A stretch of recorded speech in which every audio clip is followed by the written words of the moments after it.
You're good? We are good. All right, so we will call to order the meeting of the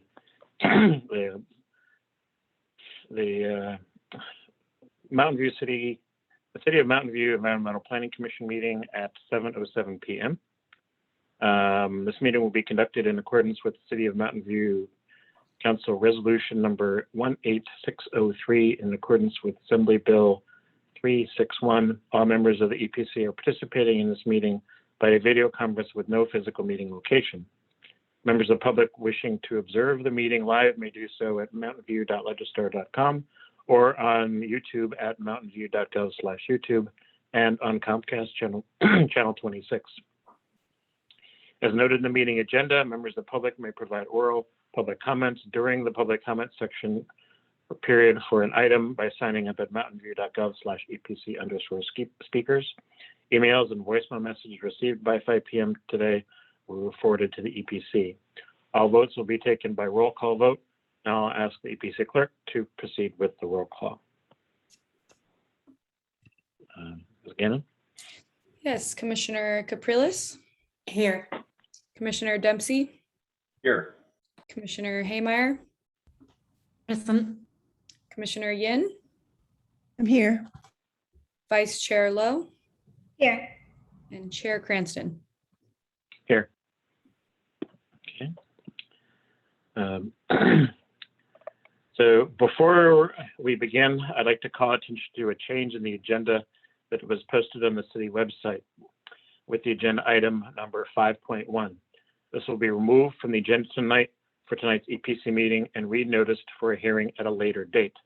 The applicant has submitted in writing a request for deferral of EPC consideration on the project application and that a hearing be taken off the calendar so the applicant may submit a revised project application addressing staff and community concerns by November 15th, 2021. Upon receipt of a revised project application, city staff will review the application for completeness and the project consistency with city plans, regulations, and standards, as was done with the original application. After completion of required public review, public hearings before the EPC and City Council on the revised project application would be scheduled and publicly noticed. That the first main item on our agenda was the review of minutes for the May 19th and 2021 and September 1st, 2021 EPC meetings. First, is there any discussion from any of the EPC members on the minutes as they were circulated? Seeing none. I'd like to open up for public comment. Would any member of the public on the line like to provide comment on the minutes? If so, please click the raise hand button in Zoom or press *9 on your phone. Phone users can mute and unmute themselves with *6. The EPC clerk will start the timer and let you know when your time is up. Ms. Gannon, can you check if there are any attendees wishing to speak? Yes, seeing no speakers yet. Okay. And still seeing none. All right, then we will close community feedback on the minutes. Do I have a motion to approve the minutes as circulated? Commissioner Haymeyer. I move to approve the meeting minutes as submitted by staff for May 19th, 2021 and September 1st, 2021, noting I was absent on the September 1st meeting. Okay. And Commissioner Capriles. I second that motion. Okay. Ms. Gannon, can you call the roll? Yes, Commissioner Haymeyer, Aye. Commissioner Capriles, Aye. Commissioner Yin, Aye. Vice Chair Lowe, Aye. Chair Cranston. Aye, and you missed Mr. Dempsey. I apologize. Commissioner Dempsey. Aye. Okay, so it's approved. Next item on the agenda is oral communications. This portion of the meeting is reserved for persons wishing to address the EPC on any matter that is not on the agenda. Speakers will be allowed to speak for any topic up to 3 minutes during this section. State law prohibits the commission from acting on any non-agenda items. Would any member of the public on the line like to provide comment on a non-agenda item? If so, please click the raise hand button in Zoom or press star 9 on your phone. Phone users can mute and unmute themselves with star 6. The EPC clerk will start the timer to let you know when your time is up. Ms. Gannon, do we have anyone wishing to speak in the oral communication section? Seeing none. Then we will close oral communications. As mentioned earlier, the item under public hearing has been removed from the agenda and will be renoticed at a later hearing. So we will now move on to item number 6, the housing element update. Staff presentation will be from Ellen Yao, project planner, and Eric Anderson, principal planner. Hi, good evening, Chair Cranston and members of the commission. It is good to be here with you tonight on this rainy evening, and we have you all to our agenda items. So I'm excited to get started on our study session. I want to ensure that our consultants are also added to the panelist group. I have Stephanie from BAE and Beverly Choi from ESA. Yeah, just a second, adding Stephanie in now, and Beverly should already be added. Great, thank you. So I'll have Stephanie share her screen for our presentation tonight. She is our lead consultant, and like I said, she is joined by Bev from ESA, who represents the other third of our consultant team. Lastly, we do have a public outreach consultant planned to place. So my name is Ellen Yao, and I'm a senior planner with the city, and I'm the project planner for the housing element update. We're very excited to present to you tonight the scope of the housing element update, the work we have put in thus far, which is about 9 months from the beginning of this year, which includes community outreach that we've conducted, and to open the discussion on preliminary policy topics. Right now, this is the first time we're bringing this to EPC, and we are scheduled for a study session with the City Council on November 16th. So we'll be presenting the same information along with input from you tonight. Stephanie, if you wanted to start sharing your screen. So the housing element is a strategic policy document, and it will guide housing policy and programming for the next 8 years. So tonight, your input, any questions you may have, and your guidance will be a very critical part of developing that plan. So I'm going to have Stephanie start the presentation. Hi, everybody. I'm Stephanie Hager. I'm an associate principal with BAE. Thanks so much for having us here tonight. I'm here to give you an overview of, sorry about that. An overview of the housing element update, provide a little bit of background on what we've heard so far from public outreach, and then introduce the potential policy topics that we're hoping that you all can weigh in on tonight. First of all, what is the housing element? At a very high level, the housing element is a document that addresses the city's housing needs over the next 8 years. It's one element of the city's general plan, and every city and county in the state of California is required to have a housing element and to update that housing element every 8 years. The housing element needs to be approved by the State Department of Housing and Community Development. It's the only element of the general plan that needs to be approved by a state agency, which means that it needs to meet certain criteria that are set by the state. But it can also be a plan that you use to meet local housing objectives, and it should reflect your local goals and priorities. The Bay Area jurisdictions all have housing elements that are in process now to cover the period between 2023 and 2031. The time period for the 8-year cycle is somewhat staggered throughout the state, but all Bay Area jurisdictions have the same 8-year cycle. So like I said, there's some required components of the housing element in order to meet state requirements. This slide lays out what some of those are. There's a housing needs component, which looks at demographic and housing trends to identify where there are potentially unmet needs in Mountain View.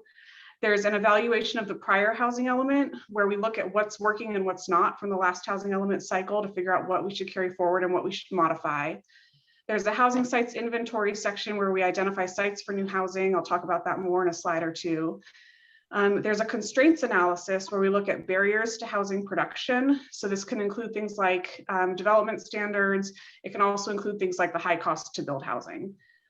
And then all of that comes together along with what we're hearing through the community and outreach process and from you and other elected and appointed officials, to inform the goals, policies, and programs section. This is the portion of the housing element where we really lay out a plan of actions for the city to undertake during the next 8 years to address a variety of housing needs. One of the major components of the housing element update is the regional housing needs allocation, which we shorten to the RHNA. This is the number of units that Mountain View will need to plan for over the next 8-year cycle. The way that this number of units is determined is that the state of California sets for the next 8 years the total projected housing needs statewide. They then divvy that up between all of the regions within the state. So in our case, this is the 9-county Bay Area. And the agency that sort of oversees this process in the Bay Area is the Association of Bay Area Governments, or ABAG. And ABAG goes through a process to then allocate these units to each city and county in the 9-county Bay Area region. We can get into more detail about how that's done if you have questions about it, but just sort of to provide a short explanation, they're looking at Plan Bay Area. They're also looking at various factors that affect which cities get more allocations than others. So they want to assign more housing to areas that have a lot of jobs, areas that have access to transit. And then the housing element is required to show that the city has the ability to accommodate the number of units that are called for in its RHNA allocations. This is done primarily through identifying development sites and also by removing potential barriers to the development of these units. It's important to note that the city is not required to actually build the units in the RHNA, but rather is required to create the conditions that make it possible for those units to be built. For the upcoming RHNA cycle, you'll see in the blue column on the right is the 2023 to 2031 allocation. So Mountain View will be required to plan for 11,135 units. I should note that these are draft numbers to be finalized toward the end of this year, but are likely fairly close to the actual number. You'll notice this is a significant increase from the last cycle, which covered 2015 to 2023. This is a statewide increase in RHNA allocations. So we're seeing cities and counties throughout the state seeing increases in their RHNA allocations. But as you'll see, Mountain View has quite a bit more than during the last cycle. You'll also notice that there are different allocations for different income levels. So the RHNA is not just a total number of units, it's also a requirement that you plan to accommodate housing across income levels within the city over the next 8 years. So how does Mountain View go about identifying sites that can accommodate housing in order to meet the RHNA? The primary way that you show that you can meet the RHNA is by identifying sites. I should note that there are some other ways that we can identify enough capacity to meet a portion of the RHNA. So one way to do that is through accessory dwelling units, but really the primary way that cities do this is by identifying sites. Those sites need to meet a set of criteria that are defined by the state. So they need to be zoned for residential use, have access to appropriate utilities. For sites that we're identifying to meet the lower income need, they need to be zoned at least 20 dwelling units per acre. For some sites, we need to do additional analysis to demonstrate that those sites are actually likely to be redeveloped for residential uses over the 8-year planning period. So that means for sites that aren't vacant, we need to demonstrate that similar sites have redeveloped recently or provide some other kind of evidence that demonstrate that this is something that could actually happen within the planning period. We also need to think about the fair housing implications of the site's inventory. So that generally means not clustering affordable units where you already have a lot of affordable units, trying to make sure that your affordable units in particular are sited in locations that provide access to high resource areas, so areas with jobs, good quality schools, things like that. And then if we find that there are not enough sites in Mountain View that meet these criteria to accommodate the full RHNA, then we'll need to rezone in order to create the capacity that's needed. We know that Mountain View has created a lot of capacity through various precise plans that you've adopted over the last several years. And there's also potential for some other sites throughout the city. So at this point in time, we're hopeful that we will be able to identify enough sites without needing to rezone. But right now we're still looking into the sites inventory component of this. There are some key requirements and challenges to keep in mind for this housing element update, some of which are new this cycle. I noted the increase in the RHNA numbers. We also know that the school district is considering a community facilities district for a portion of the city that could raise housing costs in those areas. There are some additional requirements for RHNA sites, some of which we talked about. There are also no net loss provisions that essentially require that the city maintain an inventory of sites throughout the 8-year planning cycle so that you always have enough sites to meet the remaining RHNA in your that you haven't yet met in the cycle. And so if you see sites that are used for a purpose other than housing that were identified in your sites inventory, you need to make sure that you still have enough capacity left to accommodate the remaining RHNA. There are also affirmatively furthering for housing requirements that are strengthened in this housing element cycle that require the city to use the housing element as a tool to combat historic patterns of segregation, ensure access to fair housing. And that comes into play in terms of assessing needs, where you identify sites, your goals, policies, and programs, and in your community outreach. So one of the questions that we have for you tonight is whether you have any comments regarding these new requirements that we should be keeping in mind.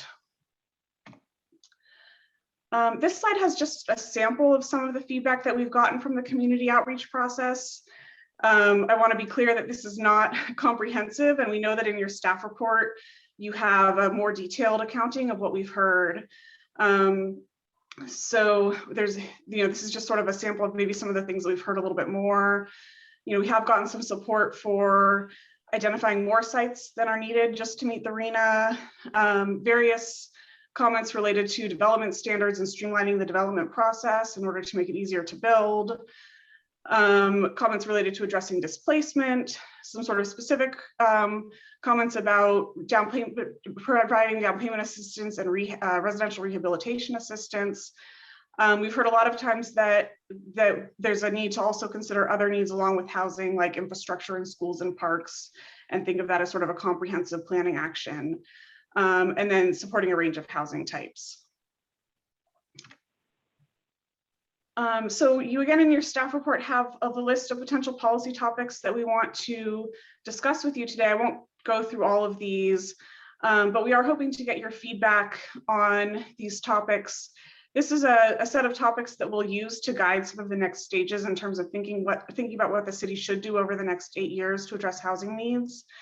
So from these policy topics, we'll be sort of drilling down and thinking about more specifically what some appropriate policies might be and what the city can really do to implement those policies through specific actions.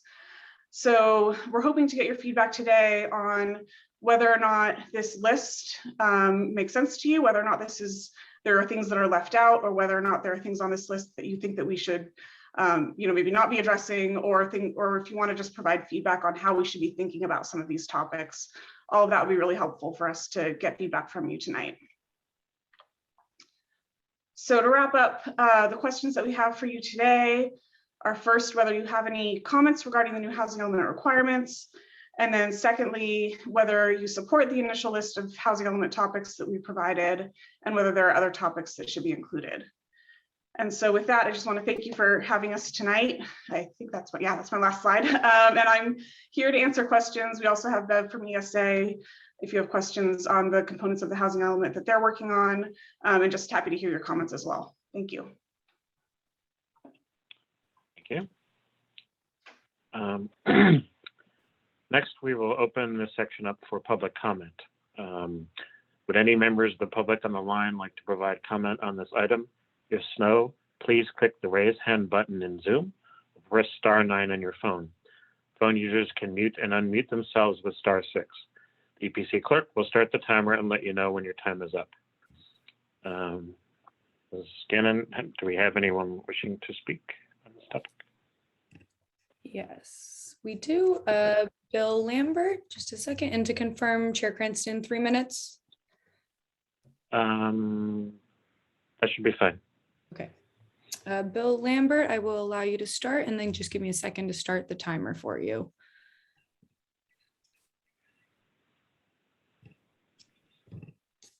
Okay, can you hear me?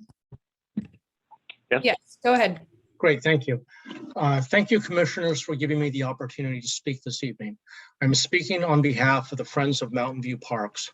At the time residential growth is being planned, the growth must be coordinated with community investment to ensure that there is adequate community investment in transportation, services, small business support, schools, recreational opportunities, parks, and accessible open space.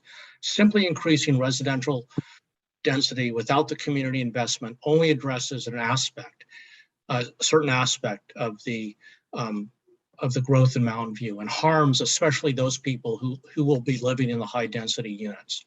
If those community investments do not exist or do not already exist, then realistic plans must be put into place to ensure and sustain those community resources for the community.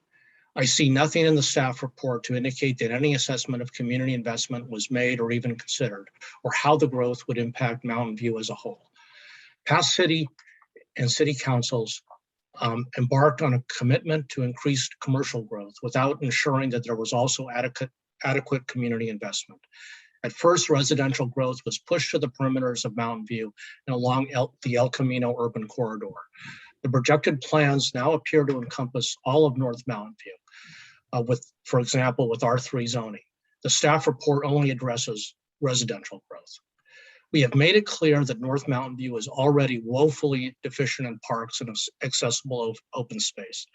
Future planning must include the assessment and the development of solutions for providing adequate quality of life for all residents of Mountain View, including those who will be living in these high density developments. It is the city's obligation to ensure that adequate community investment is made to provide services and a quality of life to all residents. Right now, it appears that the necessary community investment considerations are completely decoupled from residential growth. Thank you. Thank you. Next person. All right, next speaker. It's going to be Tony Rath. Give me a second to allow you to speak, and then once you see the timer, go ahead. All right, can you hear me? Yes, thank you. Thank you. Yeah, dear members of the commission, thank you for the opportunity to speak. I would like to ask that you recommend fulfilling Mountain View's RHNA obligation with housing in existing precise plans, such as the North Bayshore and the East Wisman projects. These projects together provide more than the required number of housing units under RHNA, which is already a quite massive allocation. So I'd be opposed to going beyond that. Per capita right now, Mountain View's RHNA allocation is by far the highest of any city in Santa Clara County. So I think it can hardly be said that we're not meeting our housing goals.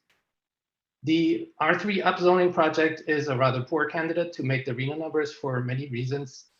I think importantly, the project has not seen widespread consensus.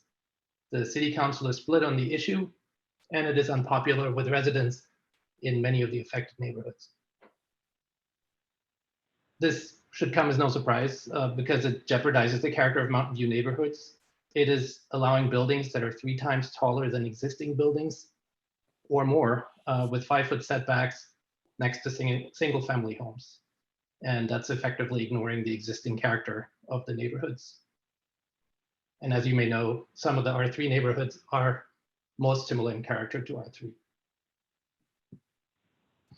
I think it's also important to understand that R3 rezoning will have several negative effects on the housing situation in Mountain View because it will lead to gentrification of low-income neighborhoods, and it will also displace the tenants during construction. And some of them are going to be unlikely to return after several years of construction, even if they're guaranteed the right to do so. So this will lead to an effective loss of affordable housing as those apartments will go to market rate.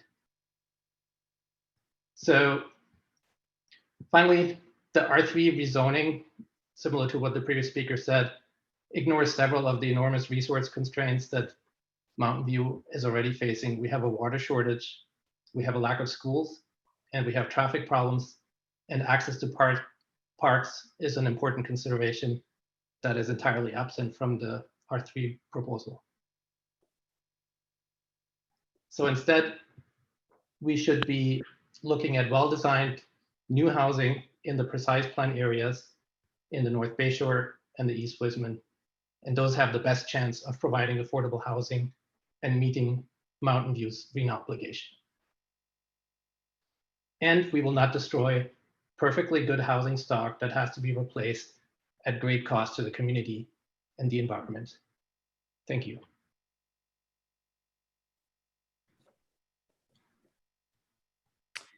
All right. Next up, we will have a Robert Cox. I will allow you to speak, and once you see the timer, you may start.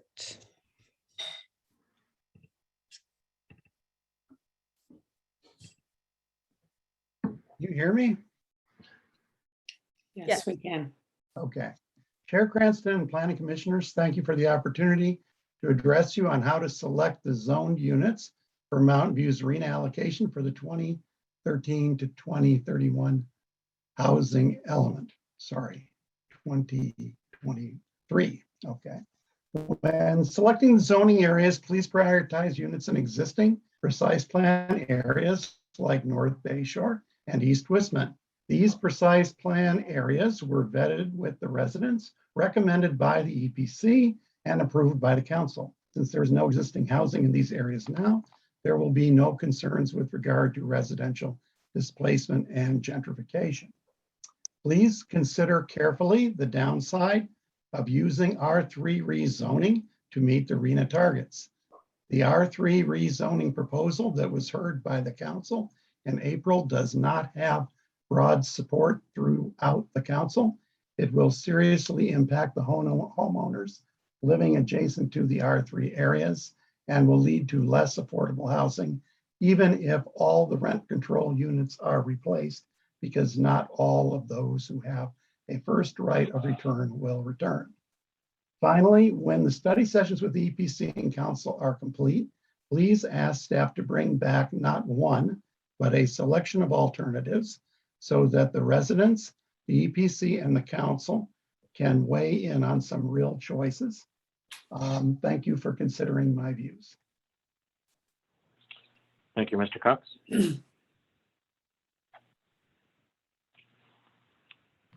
All right. Up next, we will have a Kevin Ma. Just a second.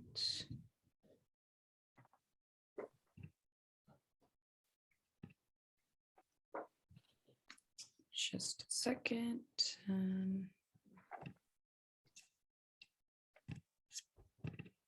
Evening, EPC commissioners. My name is Kevin Ma. I'm a 4-month-long homeowner of the city of Mountain View. As a new resident, what I want to see for the city is to encourage more people into the city, because we do need vibrancy from future generations. Maybe it's your children, maybe it's your child care worker, maybe it's your cashier. They all need places to live. And given the current high prices of housing, that is getting much more difficult to do. And this pandemic has not made any improvements to that, given that the wealth gap in this city and in general with all of American society keeps on growing. As such, I do want to see a housing element that does probably take into account the possible future growth in the city. Past housing elements drastically underestimated how much new residents there will be in here. And as such, we did not really do our greatest job in planning things. As such, I urge EPC and staff to consider a housing element that has much more sites than what the RHNA baseline is, because inherently, if we don't do the greatest job, inherently, we're not going to plan accordingly where the correct growth would occur. As we see from the new state laws, the state is not pulling any punches these days and trying to encourage cities to encourage more housing in the area, because housing is also a regional issue. If one city does not build enough housing, then everyone else gets priced. I would like to ask you to look at the League of Women Voters letter that was sent 2 days ago about questions around streamlining. Inherently, we do want processes to be processes and not some kind of backroom dealing. And that really involves rules to be predictable, understandable, and done on time. Otherwise, everything becomes a game of who do you know in staff, or how well can you fudge a number or two. Inherently, we also need to look into our affirmatively furthering fair housing goals. Inherently, to bottom up all new develop in only certain parts of the city and leaving other things unattached is kind of a dangerous distribution of new population. Inherently, everyone in the city should have equal access to resources, equal access to schools that do well, equal access to parks and stuff. But that can't just be done just by siloing everyone to, El Camino Real or North Bay Shore. Inherently, Google is not going to build all of its residential properties in the next 8 years, which is what the period the housing element should cover. So we shouldn't put all our eggs in one basket, especially since, if we did, it doesn't really make a great planning exercise. And in the end, I do want to see the city pursue HCD's per housing designation, which would give us a leg up for money, because if there's complaints about not enough money to do things, well, if we aren't doing anything to get more money, then we're screwing ourselves too. Thank you. Thank you, Mr. Ma. Next speaker. Right, thank you. Next speaker will be Louise Katz.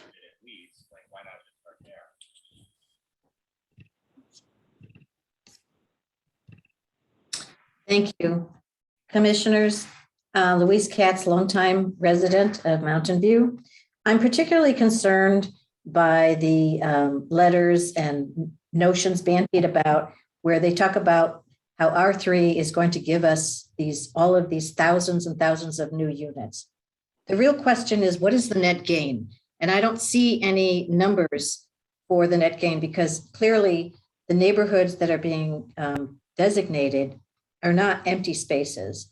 So we're going to be destroying what is often the naturally affordable housing to create more housing. So I think we need to be very careful about the words that we use. In addition, there also seems to be a lot of confusion in the part of support for the people who support R3, in that they want to say that we're going to have affordable housing with R3, when in fact there's two sets of standards. There's the rent control housing, which makes it affordable, naturally affordable for some people. These units will be coming down. And then there is affordable housing, which is designated by our government based on income of households. And clearly, I think we can all agree that in Mountain View, with our rent control laws, we have many, many more rent control units than we have affordable housing units, which are basically often subsidized. So the question is, what is the fate of this huge mass of naturally affordable housing under rent control? My reading of the statute indicates that when someone leaves a rent-controlled unit because of construction, because the building is being torn down, if they don't return, the rent control status of the unit remains, but the statute does not indicate what is going to be the price of that unit. Is it going to revert to market rate and then start the rent control cycle all over again? Or is it going to remain as the prior resident left it, if that prior resident does not return? So it seems to me that this is a completely backwards and upside down standard, that we're determining how many naturally affordable rent control units will remain in our city based on whether residents can or will return. This seems to be a huge gap in how we're supposed to plan for affordability. And I would request that the commissioners put off their vote until they are clear as to what is the fate of our rent controlled units that will be torn down. In addition, I'm also concerned that we know that trickle down housing doesn't work. It didn't work in the Reagan era. It hasn't worked since then. So I'm very concerned that we don't have a plan. We're simply basing our concepts on what I might call fantasy economics. In addition, there's been some discussion in some arenas that we should use spaces like Cuesta Annex, et cetera, to build housing. And it's my understanding that those are gifts to the city that prohibited housing. Thank you. Thank you. Up next, we will have Albert Jeans.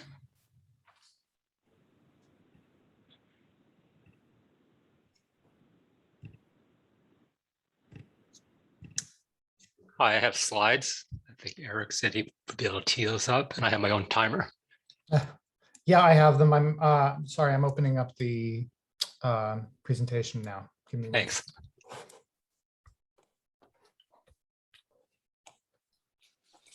I'll start talking. I'll start my timer too while he's doing that. I'd like to just provide some visual support for some of the previous speakers who emphasized that we shouldn't rely on R3 rezoning to provide the housing that's going to be required in the new RHNA numbers. And the reason is that's really, counting your chickens before they hatch. As previous speakers mentioned, it doesn't have much support among the council or the residents, and here's why. Here's the part of the R3 base map, and I've outlined 2 areas that I'm going to show you what they actually will look like under the current R3 standards. I mean, the proposed R3 standards. The large oval is on Farley Street. It's a large, very long stretch there. And there's a small circle on the right, and that's actually where I live in Sterling Estates. Next slide, please. And there's these so-called zoning overlays, which are supposed to provide correct transitions, but neither of these 2 areas has any overlays next to it. Next slide, please. This is what I actually see from the street, from my curb, looking across the street at my neighbors. And if the R3 update goes ahead, it will allow, next slide, please. It will allow 5-story buildings there if builders, and they certainly will, take advantage of the bonus. And even if you set back 50 feet in order to give, next slide, please, in order to give you a 45-degree daylight plane, it's still going to look pretty jarring and completely ruin the character of our neighborhood. Now, this is from our curb looking across the street. What's it going to look like from our backyards? Next slide, please. This is what people on Farley Street will see. If you're standing 30 feet from the fence, there's a 10-foot canal, the Permanente Creek, behind them. And then if there's a 10-foot setback from that, what's the 5-story building going to look like then? Next slide, please. It's taking time to load. This is what it's going to look like. And I don't think any resident would want this, practically in their backyard. Again, this is only a 10-foot setback plus the 10-foot, for the canal. If you, again, go with a 45-degree daylight plane, which I've always felt is insufficient anyways, you get, next slide, please. Still a pretty, you still have a lot of people looking in your backyard, no privacy. And again, the character is completely changed. Next slide, I think that's the final slide, yeah. So in conclusion, these are slides that I've shown when I was fighting the Terabella Visioning Plan. And as we all know what happened to that, after 3 years of work, it was shelved. And so, yeah, don't go down the road of R3 rezoning. Thank you. Thank you, Mr. Hughes. Speaker, please. Up next, we will have Sandeep Giri. I apologize if I botched that. Let me begin. Hi, can you hear me? Yes. I'll be very brief. I actually had a question. When will we find out, especially in the Wisman area, what type of R3 rezoning has happened, and will the homeowners be notified through a letter or email? What is the process and timeline around that? Thank you. Thank you. Thank you. Up next, we will have Kalisha Webster. Good evening, commissioners. My name is Kalisha Webster. I'm a housing advocate for people with intellectual and developmental disabilities with Housing Choices. I'm calling in support of the housing policy topics being presented tonight, especially affordable housing for targeted populations, including people with developmental disabilities. As a direct service provider helping people with developmental disabilities find independent housing, we see firsthand every day the growing need for this high-risk population to have access to independent housing as more group homes are closing and many are living at home with aging parents.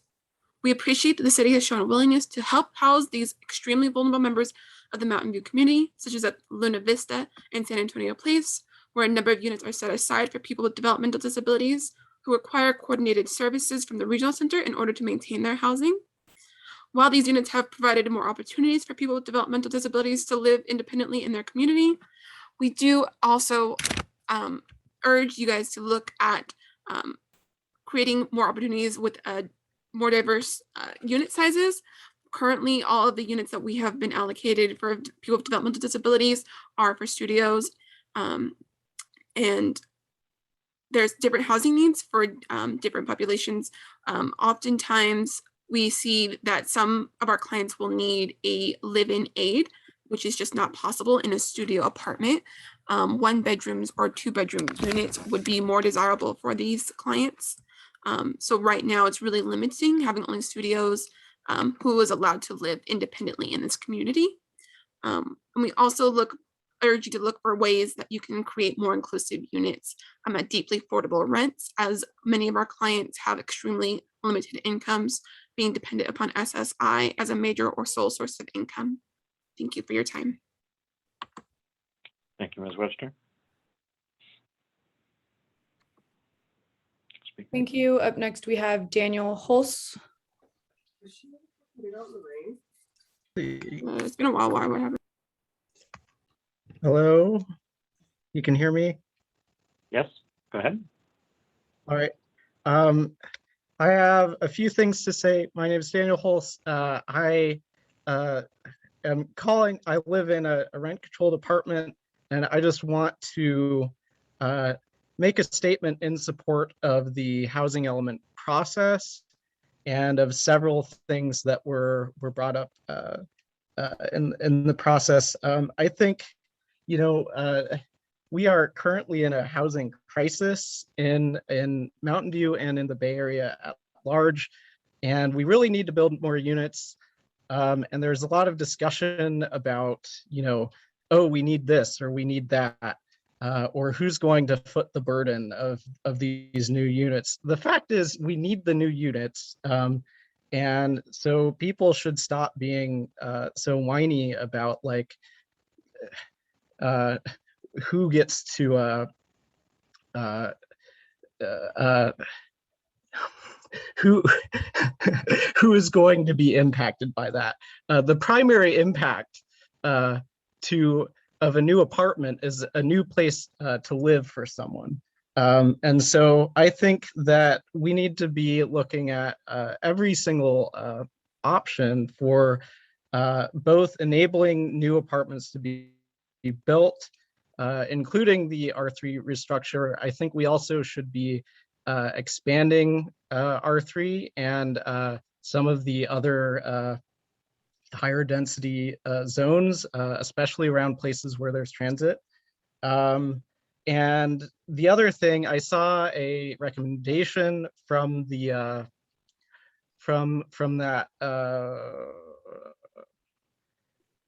from the housing element workshop to reduce and remove parking requirements. I think that's a great idea.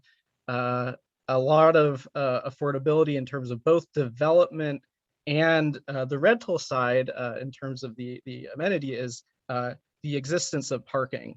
And so if you remove the parking requirement, you can make it a lot easier to build more affordable housing. And so that's all I want to say. We need to support this process and make sure that we actually end up meeting the needs of the RHNA process. Thank you, Mr. Hulse. Thank you. Up next, we have Kat Wortham. Great. Good evening, commissioners. My name is Kat Wortham, and I'm with the Housing Action Coalition. I just have a few comments on the housing element for the city of Mountain View. First, I'd really encourage the commissioners and then later on the council and city staff to look at ways to affirmatively further fair housing across the city. It is not equitable nor legally allowed to only look at housing in the North Bay Shore Precise Plan or in the East Whitman Precise Plan. That does open up Mountain View to a potential lawsuit. Next, I would really encourage Mountain View to look at areas that you can rezone through a specific plan or precise plan process like East Whitman or North Bay Shore. I think the downtown precise plan which needs an update soon anyway, is ripe for potential areas where you can look at housing. And I would really encourage city staff, the commissioners, and later the council members to look at the downtown as well as other areas across the city that you can plan for housing. Lastly, Mountain View has some of the highest park fees in the county, and it discourages new housing development. Lowering those park fees to allow for more development to occur in the city would be very, very helpful. So would really, really encourage the city to look at ways to lower their park fees. Yeah, I think that's the end of my comments. Thank you. Thank you, Ms. Murphy. Thank you. Up next, we will have Sherry Emling.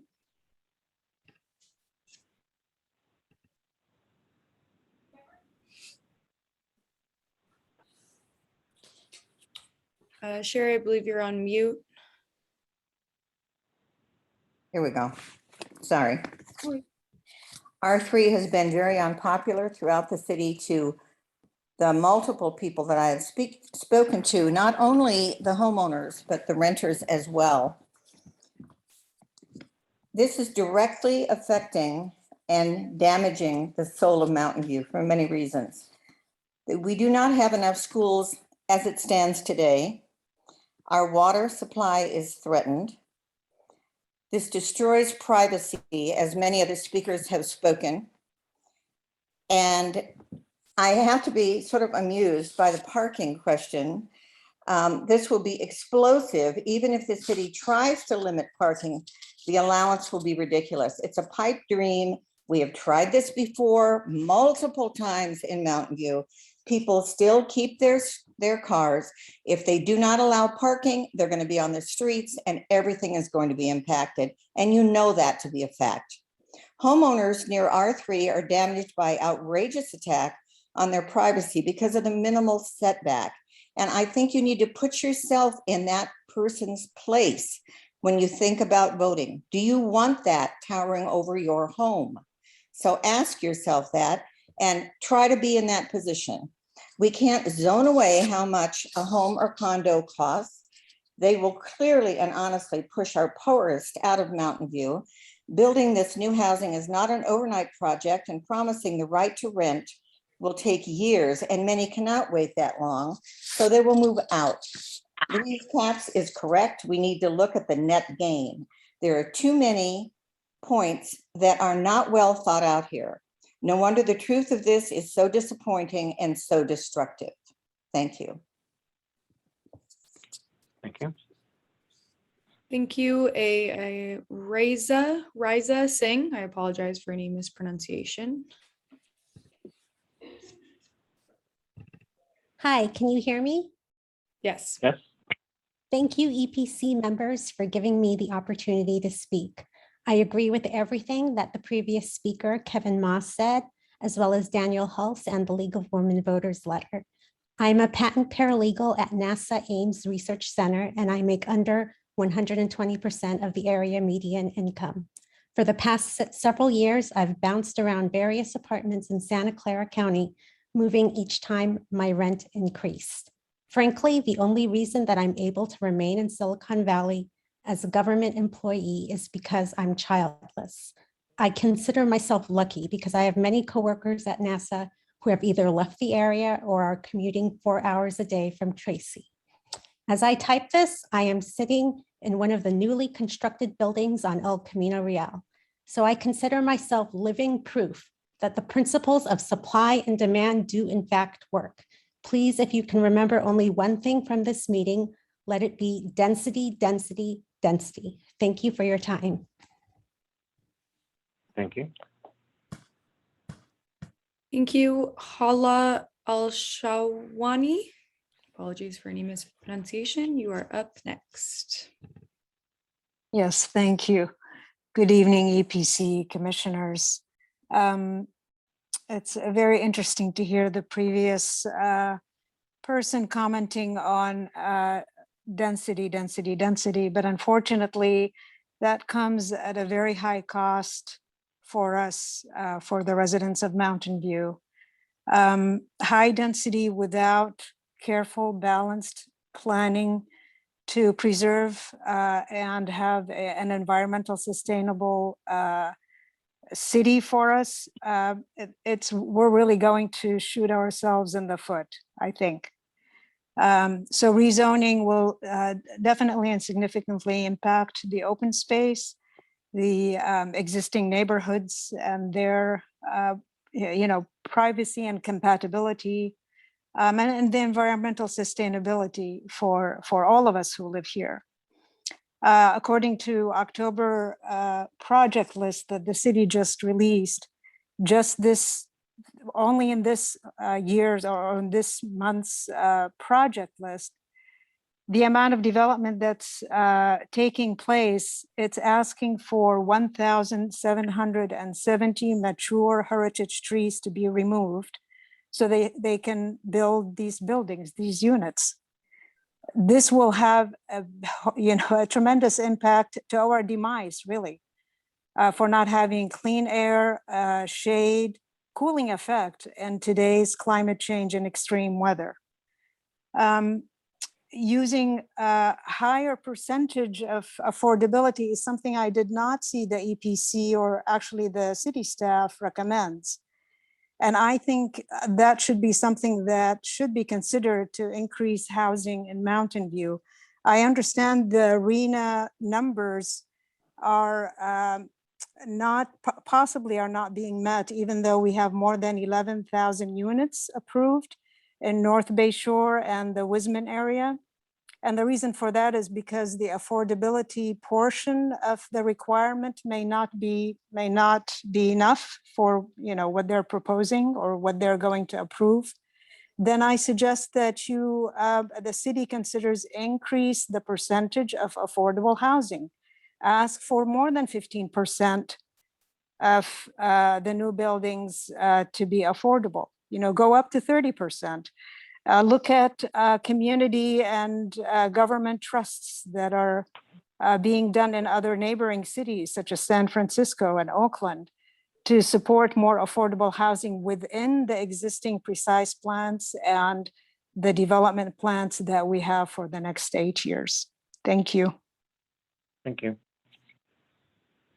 Thank you. Up next, Eddie Keating.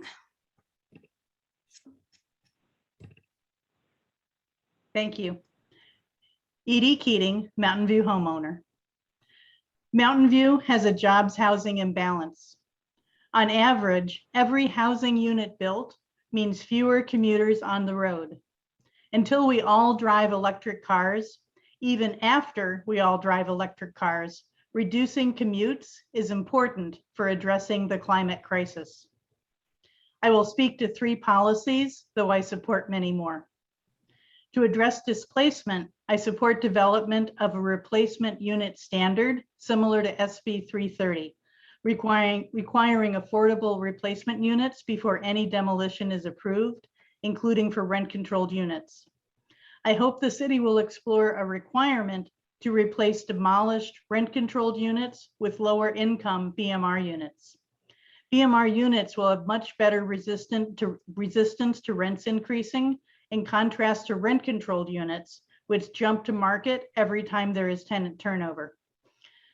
Second, I hope the city will find effective ways to promote accessory dwelling units, which will have a benefit of distributing affordable units throughout the city. Third, I also support city efforts to help nonprofits or a land trust to acquire existing rental properties. In response to prior speakers, there are young families who will be happy to live in R3 units, or if they can afford it, to live in the single-family homes adjacent to R3. Thank you. Thank you. Thank you. Up next, David Watson. Hi, I'm David. I think most of my comments sort of fall under the heading of making sure that we actually meet our RHNA goals rather than our RHNA goals, rather than just doing some things that feel good, because the fact is, if we don't meet our arena goals, then we will lose the ability to control where development happens in Mountain View. So one of the first element I'd like to talk about is that we should be taking into account the likelihood of development based on historical data to ensure that we're zoning enough to actually reach our housing goals. For example, if historically only 20% of zoned parcels are developed, we need to zone 5 times our arena allocation in order to actually meet our allocation. Also, the definition provided by the HCD, by that definition, North Bayshore counts as a low resource neighborhood. And so while we have a large number of units that we expect to get built there, we should make sure that in order to show that we've affirmatively furthered their housing, we can't be putting all of our new homes just in this low resource part of town. That'll kind of look bad and will, again, violate our allocation requirements.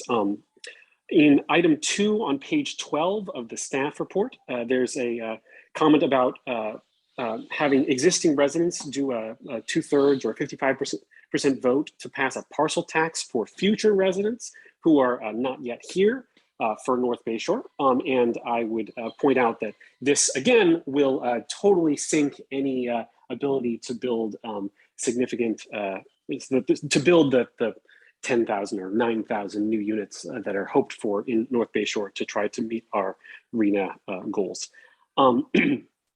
So those are all important. Also, to address the sort of some of the previous comments about worries about tall buildings or density. The fact is that if we want to have any control over where these things happen, we need to make sure that the units actually get built and that we actually meet our allocation. The fact is that folks will show up and give that same presentation about tall buildings and their negative impacts on them to every single individual EPC meeting. And the more meetings that we put up where we have non-by right building is the less units we get built and the more likelihood that we violate our allocation. So really, I would say by right development is another key to getting things done. Thank you. Thank you, Mr. Watson. Thank you. Up next, Tutu Thompson.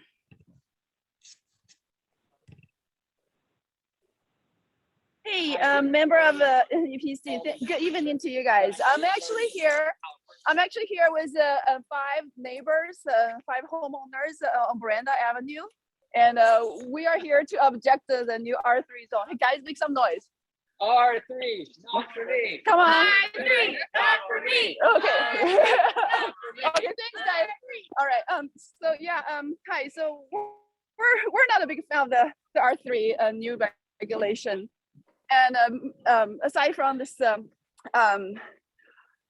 there's a couple of comments I wish to make. The first one is when I heard the removing the restriction for parking, I'm a little shocked because I've been to San Francisco many times and I hated it because it's so hard to find parking. And the residents living there hate it too. My friends who live in San Francisco. So it's such short-sighted the plan to houses without planning parking, so that's one. And the second one is one of the previous speakers said she's already proved high density works, but then you closely, she is childless. That means only if you can live comfortably. I think we're losing. Have we lost her? Yeah. Yeah, I think we have connection. Okay. If she calls back, I can give her a couple minutes more. Okay. Would you like me to move on to the next speaker? Yeah. Yeah. Great. Steve, you are up next. Hi, good evening. Thank you for allowing me to speak here, the opportunity. I just wanted to second the sentiments of Albert Jeans and his presentation against the R3 zoning without a proper transition to single family homes. I've lived on Walker Drive for over 50 years, similar to Mr. Jeans. My quiet street of mostly one-story homes is bordered on all sides by R3 zoning. Instead of Mountain View, it will become Building View. So Mountain View is known for its creativity and innovation, and I'd like to see that kind of thinking applied to the RHNA goals. I'd like to see planning proposals that incentivize new housing to be distributed across Mountain View with more accessory dwelling units. The one thing is a couple of years ago, on the other side of Walker Drive along the Hetchy Hetchy, the developer tried to come in and put in these 3-story homes right up against the fence to my neighbors. And it was just a monstrosity of a building like the previous pictures, where people were just looking right down into your yards, looking right into your homes. It's just, the R3 is just not acceptable right next to a single family home, plain and simple. With that, thank you. Thank you, Steve. Are we able to get Ms. Thompson back? Yes, she is back. How many minutes would you like? She was about halfway through, so 1.5 minutes. All right, Tutu Thompson, you are back up. But you are Excellent. Thank you. I don't know where I lost you. Hi. So I think I was, where did you lose me? I said my comment about the parking headache in San Francisco, and it's not nice to make Mountain View, become that type of place to live. Then the second comment I was making is about the one of the previous speaker said she was able to remain in the Silicon Valley, but she also made a point she's childless. Then what do the family with children, what do they do if they live in this newly built R3 area and there is no school being built to support this infrastructure? So that doesn't seem to be a feasible, that great idea.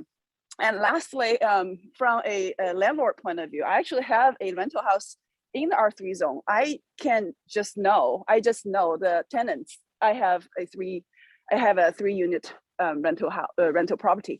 It's on Bonita Avenue.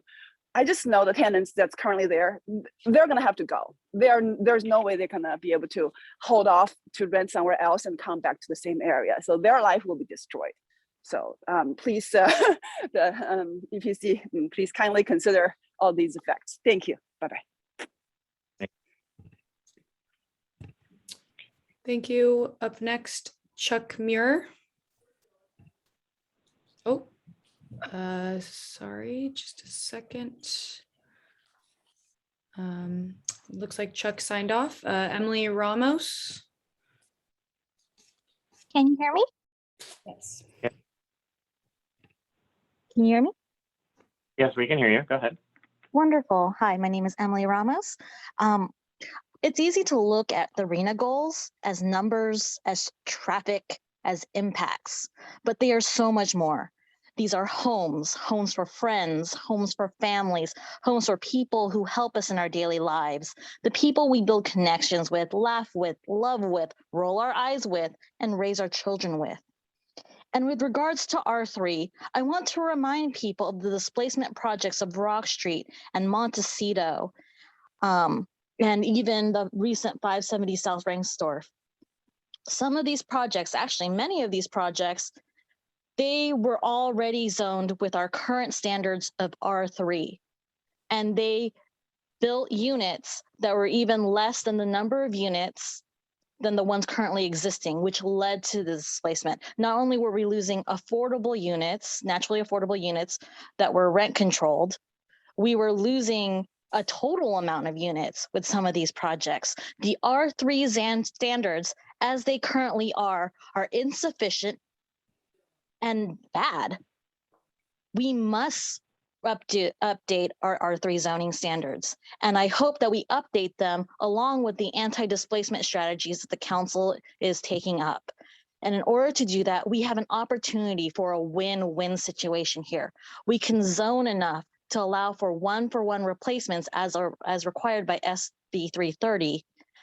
We look at projects like Gamma Way, where the developer was demolishing 29 rent-controlled units. But because they were also able to increase the amount of density, and along with the city leveraging a sale of a street, we were able to create a one-for-one replacement of those 29 naturally affordable rent-controlled units. And these units are actually being a one-for-one replacement as a BMR unit, offering a first right of return for those existing tenants. We want these win-win situations, so we need to have the R3 zoning districts updated along with strong anti-displacement tools. We need to build more housing. We need to bring back our friends home. We need to bring back the people we lost who got displaced home. This is what we hope Mountain View is built to do. It's built to be our homes. It's built to be a community. It's built to be a welcoming community with diverse and large different amounts of incomes, because Mountain View is supposed to remain a welcoming and diverse community. Let's get our arena goals. Thank you. Up next, Chuck Muir.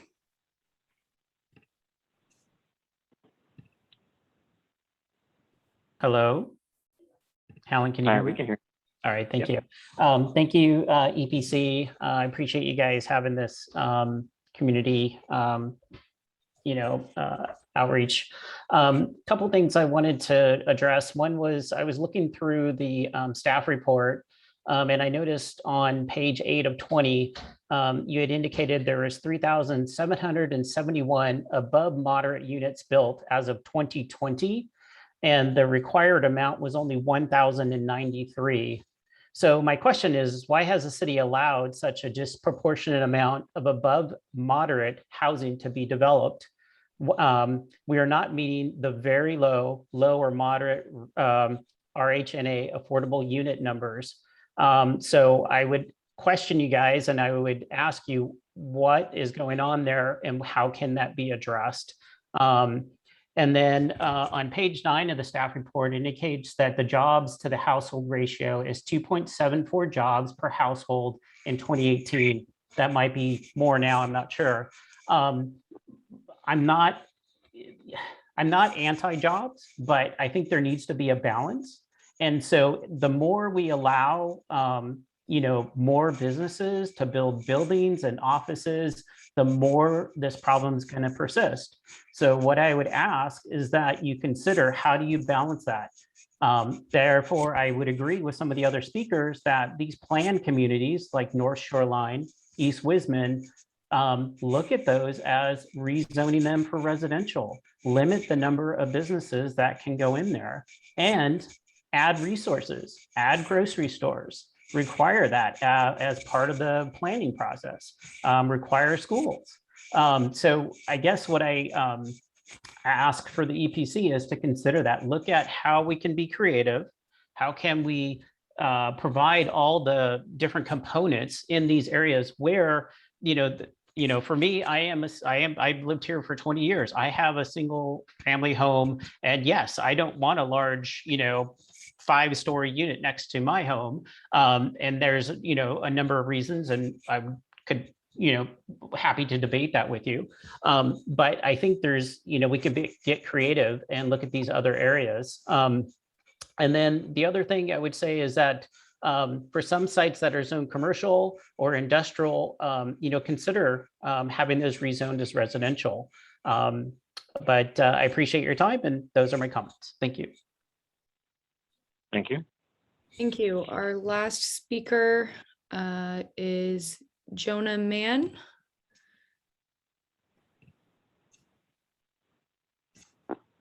Hi, thanks. I just wanted to say that I think we need more density and more mixed use zoning. Everybody loves the walkability of the pedestrianized Castro Street, and that's only possible with more neighbors to support the businesses. And I think we should expand that to more of the city, and that requires a lot more neighbors to support it. R3 zoning doesn't go far enough. Please allow for a much greater FAR ratio, increase height limits, remove parking requirements. Density itself is an amenity, and more neighbors are a good thing. We should be zoning to allow as much housing as possible. I think it's really shamefully anti-societal to hear neighbors afraid of having a 5-story building nearby. I think that allowing more people to live near us is just a good thing and not something to oppose. Thanks. Thank you. Thank you, Chair Cranston. We do have some more hands raised. Yeah, we have 3. Are there any others that are planning on speaking? If you're, please raise your hand now. No, okay, then these will be the last 3. Last 2 now. All right, Leona, you will be up next.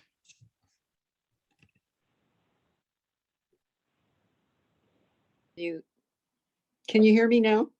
Yes. Yep, we can hear you. Okay, I do have a question. One of the proposals is that there be a 10-foot or feet setback between buildings. And I'd like to have answered the question, what is the merit of establishing a 10 feet setback between buildings? If the commission would answer the question or obtain an answer to that question, I'd like to know what the answer is.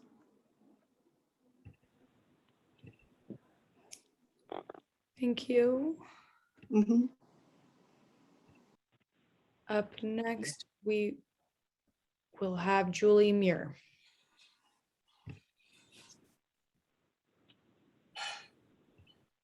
Okay, can you hear me?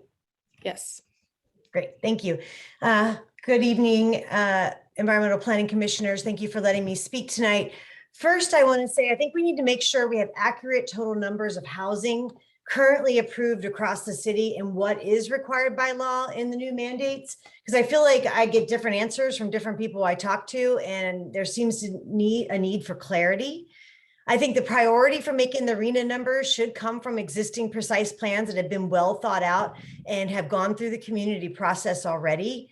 I'm really concerned that this proposal will put 4 to 9 stories if they use the bonus that the developers use the bonus that they're allowed immediately adjacent to single family homes, only with a 5-foot side and a 10-foot backline setbacks. Maybe there should be different zoning for different parts. I think using this kind of blanket for all R3 when there's so much variety in R3 development that maybe there needs to be different kinds of different zonings for these different kinds of things. And then I also want to just talk a little bit about the quality of life. If all this kind of building, I know there's some requirements here and we need to be smart about it, but all of this building, is it really good for our city? We seem to have a lot of people talking about building tall and building dense, but that's going to change the very character of the city that everyone seems to love. How will our infrastructure, our streets, our schools, our parks be able to handle such a large increase in housing? Everyone wants to live in Mountain View in a place that they can afford. But if we allow all of the new housing development, the very character of the city will change. And we may not even be able to see the mountains in Mountain View.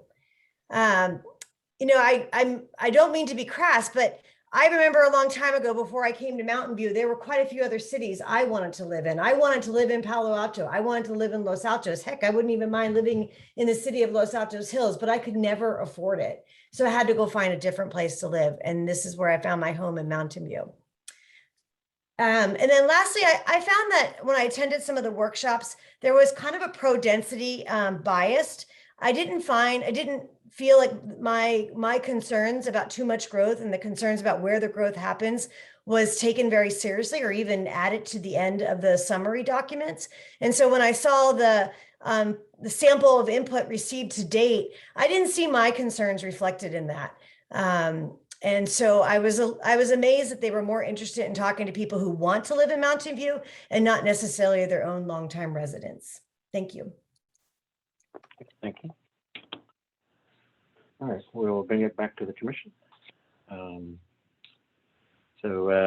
First, questions from commissioners, staff. I guess just one brief comment for there were a couple of people who wanted to try to get some specific questions answered. I'd encourage you to reach out to the planning department with your questions. They should be able to address those for you. And so if you reach out to the city planning department, they should be able to help you with those items. Okay. So to commissioners, questions that you may have about before we get into deliberation and discussion. Commissioner Hanemeyer. Sure. For folks who are still on the line, Eric, could we answer some of the questions just about the notification process, some of the really process-based ones, and then I can chime in with a couple of questions. You know, it's late, so I want members of the public to, if we can answer some of them. Sure. Well, specifically about notification, yeah, we are going to be continuing to notify all residents in R3 and near R3 neighborhoods as items are scheduled for study sessions and public hearings. In addition, we are planning on holding workshops in each of the neighborhoods around the city in early 2022 to get neighborhood specific input about the R3 zoning. Perfect. And then another question you wanted me to answer?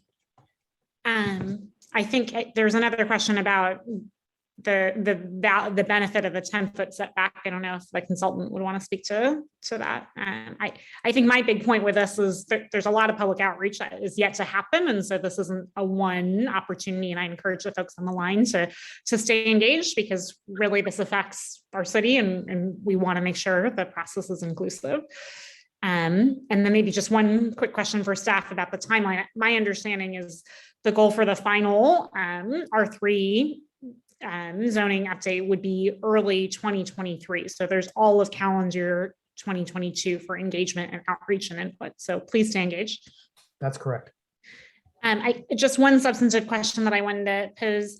My understanding of the RHNA cycle, it is really looking at the development and feasibility within the next 8 years. And so I think there's a little bit of misinformation or confusion. I heard from a lot of the public comment that we should look in the existing precise plan areas. But for example, I just wanted to confirm that the most recent proposal from Google, the master plan, that's a 20-year time horizon. So those units are not able to be counted in this current cycle. Is that accurate?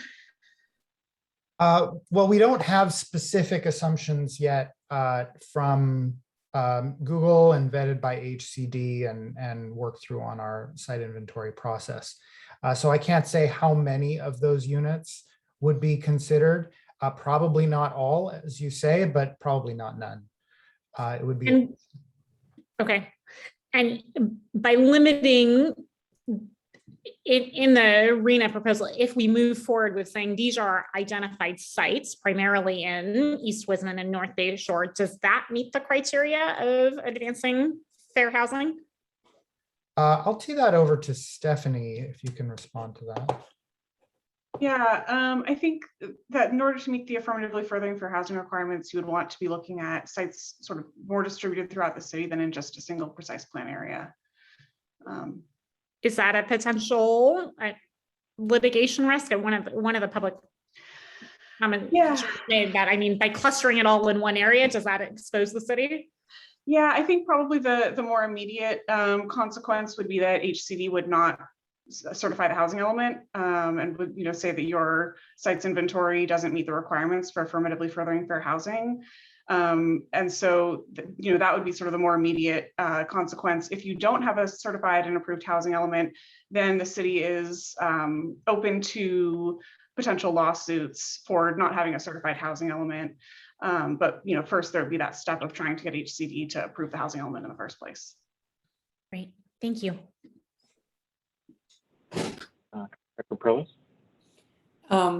I had a couple of comments. During the outreach, Eric, are we really giving people, what is the R3 zoning ordinance right now?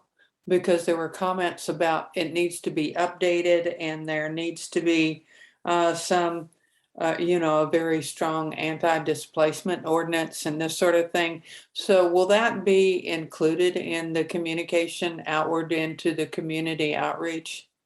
Absolutely. It's actually great that you bring that up as we're developing our outreach strategy for R3, really, really clearly showing what the R3 standards are now and what the R3 requirements are now is a big part of that messaging. So yes. Yeah, because people, I think the input from the community, I think if they're going to give some ideas and some suggestions of how we can improve that R3 zoning, that would just be like a critical piece. So they have got a baseline of what is it now and what do we need to do to make that more relevant to us today, and how would that work?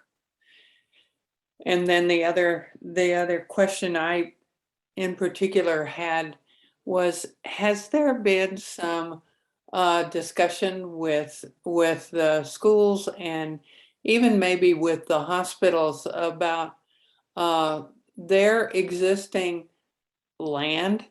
Are there places that housing could be put close to those particular areas that their administration, their teachers, their nurses, their staff could have housing that would be next to those particular areas?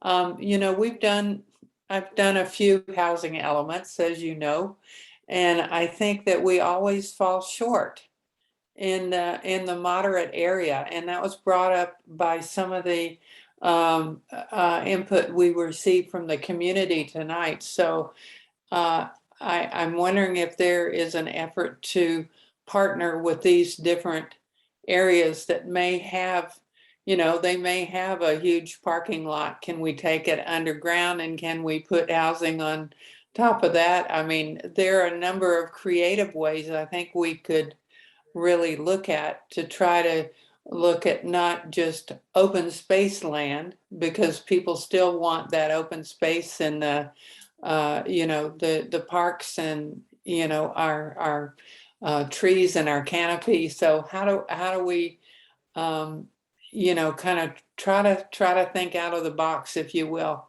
and look toward partnering with people that are, they seem to be wanting to build more schools. Well, if they want to accommodate that, they need to think about accommodating the teachers they will need to staff those schools too. So I'm wondering, has any effort been made to have those discussions to establish those partnerships so we can, do this really as smartly as we can? Yeah, we certainly do work with the school districts. There was one project on Middlefield last year or so that was approved with that was in partnership with the school districts to add a significant number of moderate income units to that project as a partnership with the school district. The land that the school districts control and the land that the hospital controls, they are, it's ultimately up to those bodies to decide how that land is to be used, and the city has limited leverage in that. In the case of the hospital, we may need to, do a rezoning or a gatekeeper process for that.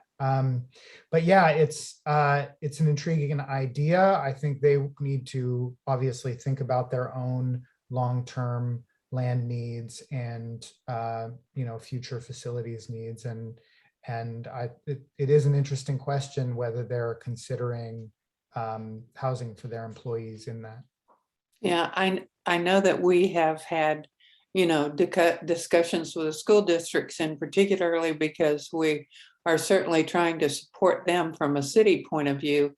And I would think that it would make a lot of sense to, just just throw out those ideas. I know we don't have the leverage over how they use their land, but I think it's an interesting thought to enter into that discussion. So just wanted to provide that input to see if we could pursue some of those discussions with the powers that be, and see if we could utilize some of that land. When you see the land that the schools have, it's a lot.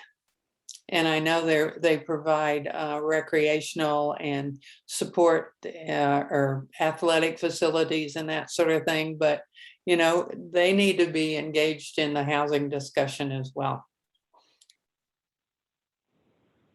Any other questions for staff? For Vice Chair Lowe? Thank you, Chair.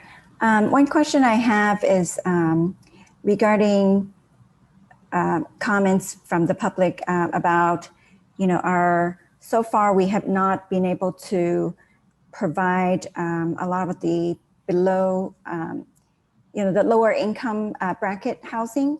And so my question is whether we have been making efforts to seek county or state funding to build more affordable units. If staff or the consultant can shed some light on that, that would be helpful. Yeah, there are a lot of partnership and funding opportunities that we're taking advantage of. Unfortunately, I really don't know in detail all of that. It's a different division, the housing division that manages that. But for example, you know, the Crestview Hotel project is something that we're looking into to create units out of that project site in partnership with the county. So those are things that we're doing to an example of things that we're doing to support additional lower income units through partnerships and funding opportunities. Other questions? Thank you. And I also want to understand a little bit more about North Bay Shore and East Wisman. I think there's confusion as to exactly why those units cannot be maybe all counted towards RHNA. If you could clarify that a little bit, that would be helpful. Sure. So a large proportion of the units in East Wisman and North Bayshore that were studied in those precise plans are currently being proposed as part of master plans. So the Middlefield Park Master Plan and the North Bayshore, the Shorebird Master Plan in North Bayshore. Those projects are supposed to, the application for those master plans is also includes a long-term development agreement. And so the terms of those development agreements have not been solidified yet. There is probably going to be a phasing program in those development agreements where some units will be built in the nearer term and some units will be built in the longer term. So because the RHNA is only a 8-year period, it can really only accommodate about half of those master plans, depending on the phasing of those DAs. Now, there are a lot of other projects that are proposed and or built in these areas. You know, the 400 Loeb project that was recently approved. You know, we're reviewing additional projects in East Wisman. And of course, you know, depending on the timing of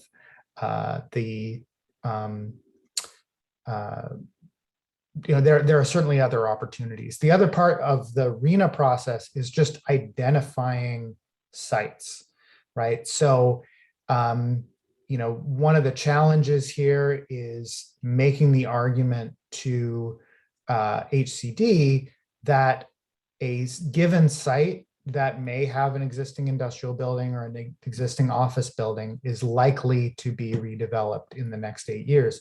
It's kind of a subjective question. But if we provide enough evidence that it's the type of site that housing developers have been interested in, we can use that in our RENA, whether or not there's specifically an application there. So there are certainly more opportunities than just the master plans and the applications that are under review for accommodating RENA sites in East Wisman and North Bayshore. Thank you. I would like to also get clarification on what Stephanie earlier said, that the RENA sites need to be more distributed across the city, and they don't like them to be, like the sites to be concentrated in these two precise plan areas. Could you, could you maybe explain that in a little bit more details, please?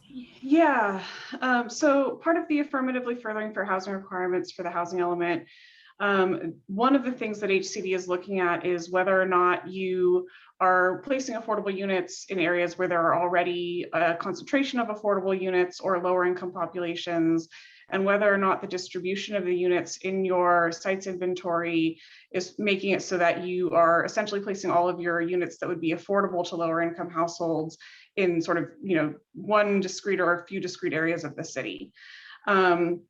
So there's sort of one component of that, of not wanting to concentrate affordable housing within, certain defined areas of the city, and to really think more broadly about whether or not there are opportunities to distribute those affordable units throughout the city. Another component of that is the access to high resource areas. And so sort of separate from the concentration question, there's also the question of whether or not you're providing equitable access to areas that have high quality schools, that are comparatively free from pollution impacts that impact public health, if there's access to jobs and transit. And so depending on how all of the sites inventory works out, you also want to be looking at which areas of the city offer those kinds of resources and the extent to which you're providing affordable housing opportunities in those areas that are close to those resources. Or if you're not, thinking about how you can bring those resources to areas where you would be having affordable housing. One of the speakers mentioned that the North Bayshore area is considered low resource area. I also understand the city is trying to have, a school built in that area. So what factors contribute to the fact that HCD considers North Bayshore to be a low resource area?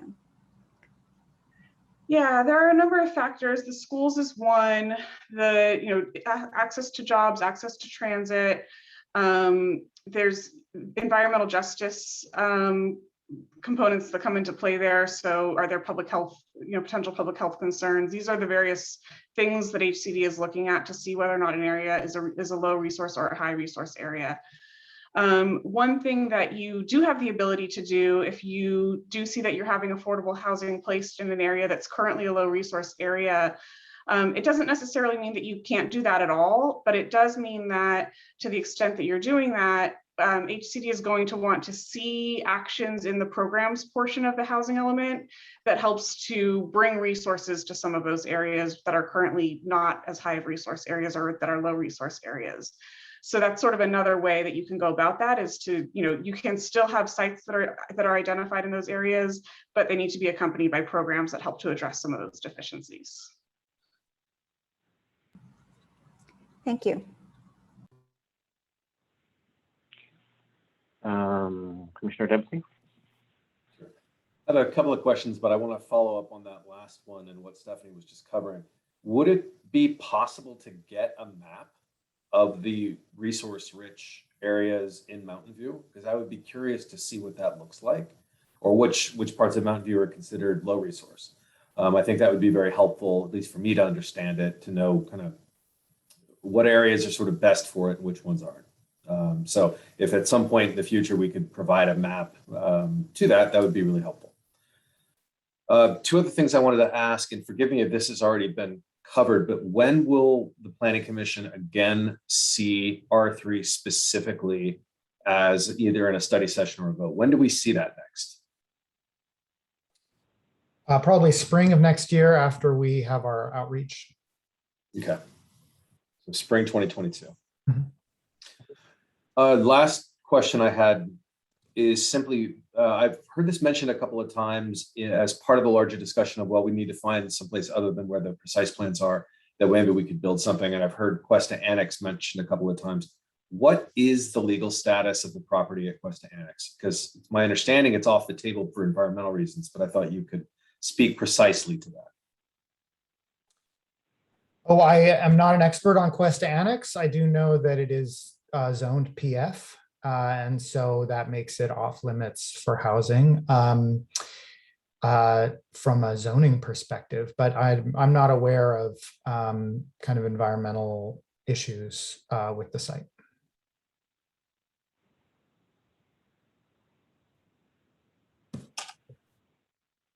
Other questions? Commissioner, you had your hand up at one point. Go ahead. Hi, thank you for all the presentations. It was really helpful to see. Had a ton of little questions here and there as people were speaking, and see if I can kind of capture them here now in a sort of clear form. Stephanie, you were answering questions that Vice Chair Lowe had about the precise plans in North Bayshore. And from my understanding about the fair practices and making sure that we're not creating ghettos, so to speak. I'm not so concerned about that in either precise plan areas. In fact, we took great care to make them walkable, bikeable, to have amenities, parks, and I feel like it's going to be a nicer place to live than where I am now. So that, for me personally, is not a concern. I understand it's low resource because nothing is built there yet, but it will be. And so I'm wondering, back to an earlier question, as to when will the development I forgot what you called them, Eric, just sort of these long-term development master plans phases. The master plans? For the master plans, yeah, when those come out. You said they weren't finalized, they weren't solidified. Will they come out while we're working on this in time so that we have numbers that we can actually plug in and use and see where we're at as we move forward? Yeah, it'll be a concurrent process. I think we'll have enough information given the projected timeline for the master plans. Okay, that's great. Okay, wonderful. Let's see, what was this other one? Yes, I think one of the sticky points for R3 and what I was hearing is, for me, the naturally affordable units. And perhaps there's a little bit of lack of clarity as to what happens if those sites are targeted. I think in reality, it is very difficult, even given first right of return, that tenants who are at a low income would be able to leave for 2 years and then come back. It's possible, but I think there is a very low chance of that. That's not to say that, nothing is going to change and you can't change anything. I am open to looking at R3. It's always good to look at it. However, when we're talking about a strong displacement policy, I don't know if you can speak to that. Other than the first right of return, what else is included in what is sort of quote unquote a strong displacement sort of policy, I guess? Yeah. I think one, sorry? That would work, that has been known to work, or that has potential. Yeah, I mean, I think the first step is obviously replacement, right? I think that's the first kind of fundamental step, and SB 330 tries to get to this. There's aspects of density bonus law that require replacement of rent stabilized units. So that's the first step. The next step is tenant relocation, right? And providing funding for them. If you're talking specifically about kind of how do you ensure that somebody who was living in a place has access to that place during the period of construction. I think there's a lot of creativity that we can apply to that problem. Again, unfortunately, I know that our housing division staff is working hard on problems like that, and we'll be bringing forward, displacement response study sessions with the city council to kind of talk about those issues. But it certainly is something that we're studying as part of our displacement response strategy. Okay, great. Yeah, it was first right of return and also the relocation, I guess, is what I was looking for. I didn't know if there were programs that were in place and whether those were economically feasible. Does that then cause the developer to say, oh, we can't afford this, it doesn't pencil out, we're not doing any of these anymore? It's all cyclical. The tail chases the mouth, chases it just, yeah, so many factors involved. I just, was wondering what policies have been shown to be effective and work. There was, do we know of any community investment trusts or land trusts that have worked? I know we're looking at trying to hit the moderate income and the low incomes and the below incomes, and they're hard to hit. And someone in the public had asked why we were doing so many above market rate, and it's because the city doesn't build or develop these properties. Developers do. And in order to make things pencil out, they have to charge the above market rates, in order to get the below market rates to be feasible, is what we're told from developers. So in that respect, we have a lot of development for above market rate for that reason. And our policies and ordinances, which we updated to require more below market rate units, just aren't at this point sufficient for what the state wants to see. And, honestly, it would be great if the state could help with the funding, but we're not there. They're just, pushing real hard on the gas pedal to get the city to do what it can first. So I guess the question is, do we have any precedents, or just even not just in California, but elsewhere, where community investment trusts or land trusts work for varying economic levels? It is a high sort of cost of construction area here, but do we have any precedent for it? Does anyone know? Maybe the consultants, I don't know, where it can work. Yeah, I'll tee this over to Stephanie or Beverly, see if you guys have any input on this question. So I know that, community land trusts have, they are something that exists and has been effective in various places. Whether I don't have I'm not sure if I have a model off the top of my head that I can say this would, transport to Mountain View, and that it's something that could work here. But it's certainly something that we can keep in mind as we move forward through the next steps of this process, as something to look into for what the options for that might be.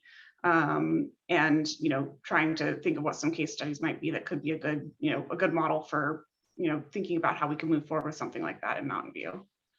Okay, well, that's good to hear. Yeah, I know it must be new. It's not popular, and it hasn't, proven itself all around the country. Otherwise, everyone would bring it up. But if it's something that has been proven to work and we can modify it for Mountain View, it's definitely worth looking into. And if that is something we can do, I'd be for it.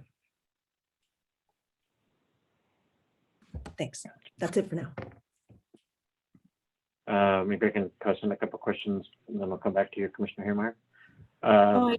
Could I just make a quick response to Commissioner Yin on her last question?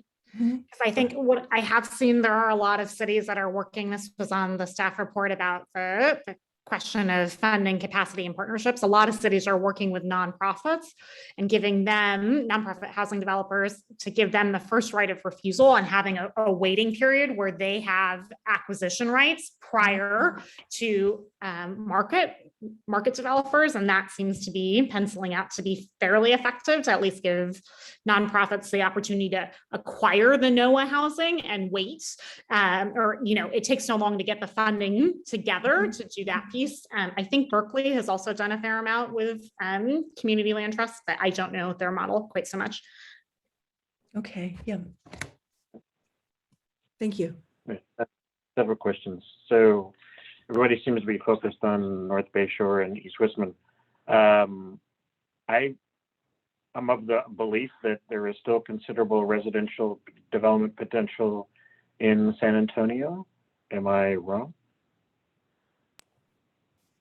There is. I mean, there's a very old Target building there, and there's several other kind of what you would consider underutilized sites, given the densities that are allowed.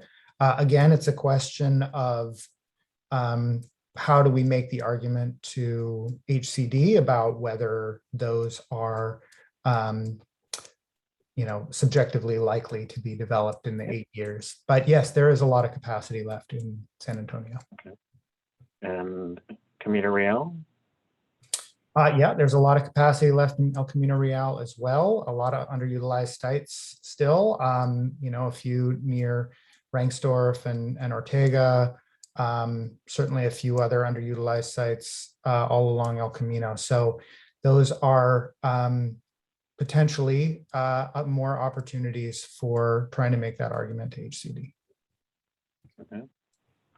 And then I tried to ask this question in preparation of this. I'm not sure that the answer that I got necessarily made it clear to me, but maybe it's not clear. I was struggling a little bit with how will Stephanie and Beverly and Ellen and Eric put together something that says, hey, HCD, if they build in North Bay Shore, we are meeting these economic balance targets that we're trying to do, and that we're making sure that they're racially diverse. That's one of the new requirements. How do you communicate? How do you even come up with something when there's nothing there today? And I'm struggled with how do we actually do something that they would ever believe? Stephanie, I know you've thought about this. I wonder if you can. Yeah. So I'll start, and Bev, let me know if I'm missing anything. So there's sort of a set of essentially filters that we're looking at for all, essentially all the sites in the city to determine whether or not they're sites that are eligible for the sites inventory and the housing element. So there are some basic criteria that sites need to meet in order to be included in the sites inventory. They need to be zoned for residential use, have access to appropriate utilities. For sites that we're saying this is a site that could accommodate a portion of the lower income RHNA, those need to be zoned at least 20 dwelling units per acre. So we're looking at all the sites and saying, do these sites meet these criteria? For sites that have an existing use on them that would need to be redeveloped in order to create housing, there's an additional level of analysis that needs to be done to demonstrate to HCD that is something that could potentially is reasonably likely to happen within the planning period. What that analysis looks like is, it can vary depending on what kind of information is available, what kind of precedents there are. But in general, they're looking to see that similarly positioned sites have been developed into residential uses elsewhere in the city. Lacking that, we need to sort of be able to make the case that this hasn't happened yet, but here are the reasons why it's likely to happen here. I would say all of this also involves us being in communication with HCD throughout this process. We've already had calls with them and exchanging emails to try to make sure that the way that we're thinking about this lines up with the way that they would think about this. So before we get to a full sites inventory, ideally we will have run a lot of these ideas by them and at least have a general sense of the kind of evidence that we're providing and whether or not it meets the standards that they are looking for, whether or not it's something that they'll see as persuasive. I should say there's also additional analysis that would be required for particularly small sites, which they define as being less than half an acre, or particularly large, which they define as more than 10 acres, where we kind of need to do the same thing, show that there's precedent for sites like this developing with the type of housing that we're portraying on that site in the site's inventory. So it's sort of this, there's sort of the criteria, and then there's also the sort of demonstration of the likelihood that these sites will redevelop. There are also special criteria that apply if you want to reuse sites from prior housing elements. So if you have a site that you identified in your last housing element and you want to identify it again as a site, the requirement is that if the site is non-vacant and you identified it in your last housing element, then you need to rezone it to allow housing by right if at least 20% of units in that development are affordable. So if someone comes in with a proposal for that site that's at least 20% affordable, you need to allow housing by right. If the site is vacant, it's the same, except that you have to have identified it for the prior 2 housing element cycles. So you get sort of an extra cycle there. So, there are sort of various ways that we need to look at these sites in terms of whether or not HCD is going to view it as a realistic, a realistic development site for meeting URENA. But we're sort of starting large and filtering down based on all of those criteria, and meanwhile having conversations with HCD to make sure that what we're, the way that we're portraying this is something that they will accept, and maybe sort of try to have those conversations so that they really understand where we're coming from if there's a gap there. So I don't know if Bev, you have anything to add. No, thanks, Stephanie. I think that was really thorough, and you had mentioned it already, and Eric had as well. It'll be really important to look at those, case studies, those precedents, those other residential development projects that the city has seen in recent years, so that we can help justify some of the density assumptions related to, what that realistic unit capacity looks like for, again, these newer areas where there is no development or very little development. And so, in terms of going through the process, we've received a lot of great data from the city. We'll continue to have conversations as we work through some of those assumptions, because I think we'll have definitely the ability to kind of play out different scenarios and start off first on a conservative level, just so that we have enough sites to meet the RHNA. And also we might have mentioned it already, but in terms of the 11,000 plus units for the RHNA, we are applying a 30% buffer, again, just to meet the no net loss, and that we can ensure we have enough sites to accommodate the RHNA for this upcoming cycle. You touched a little bit on another question I had. Do we have any feel for how much we're carrying forward or likely to carry forward from this cycle into the next one? Or are you still analyzing that? And we're focusing on the 6th cycle, and are you talking about from the 5th to the 6th? Well, as Stephanie mentioned, we have to justify if something was identified in the last cycle. How do we bring it forward? Have you done any analysis that says, okay, we had identified another 2,000 units and we think we have a good chance of still being able to support those, or no, we're going to have to take all those out? Do we have any, are we starting from zero, or are we starting from something, I guess? Or is that still a work in progress? We're still working through those details. And again, because the period is still open in which units can still be counted towards the 5th, we want to make sure that the determination properly as to what will go into this upcoming cycle. Okay. So we'll continue to monitor the number of units over the next few months. And then just 2 last questions. And I've heard some of the comments that we need to streamline our approval process, but in fact, Mountain View produced, I think, more residential units in the entire South Bay than any other city, even in San Jose. And so do you have reason to believe that our development review process is broken when we're already producing more than our big neighbor? Yeah, just to clarify, that was just in the last year, in the 2020 arena. Certainly not the case before then. Yeah, I mean, I think part of that is just demand. And so developers may be willing to wait out or kind of work through a very rigorous review process that we have here. We are very exacting and have high expectations on development here. And that leads to a better product. And I think there are always some trade-offs there. There are certainly ways that we are working on using technology to better streamline our review process, make things easier for staff to review, easier for applicants to submit. And that's certainly a goal to, something that we're working actively towards improving. There's also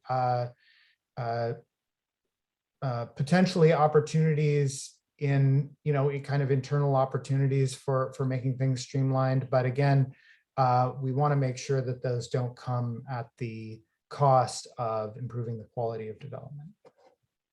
Okay. And my last question is, this may seem kind of a nit.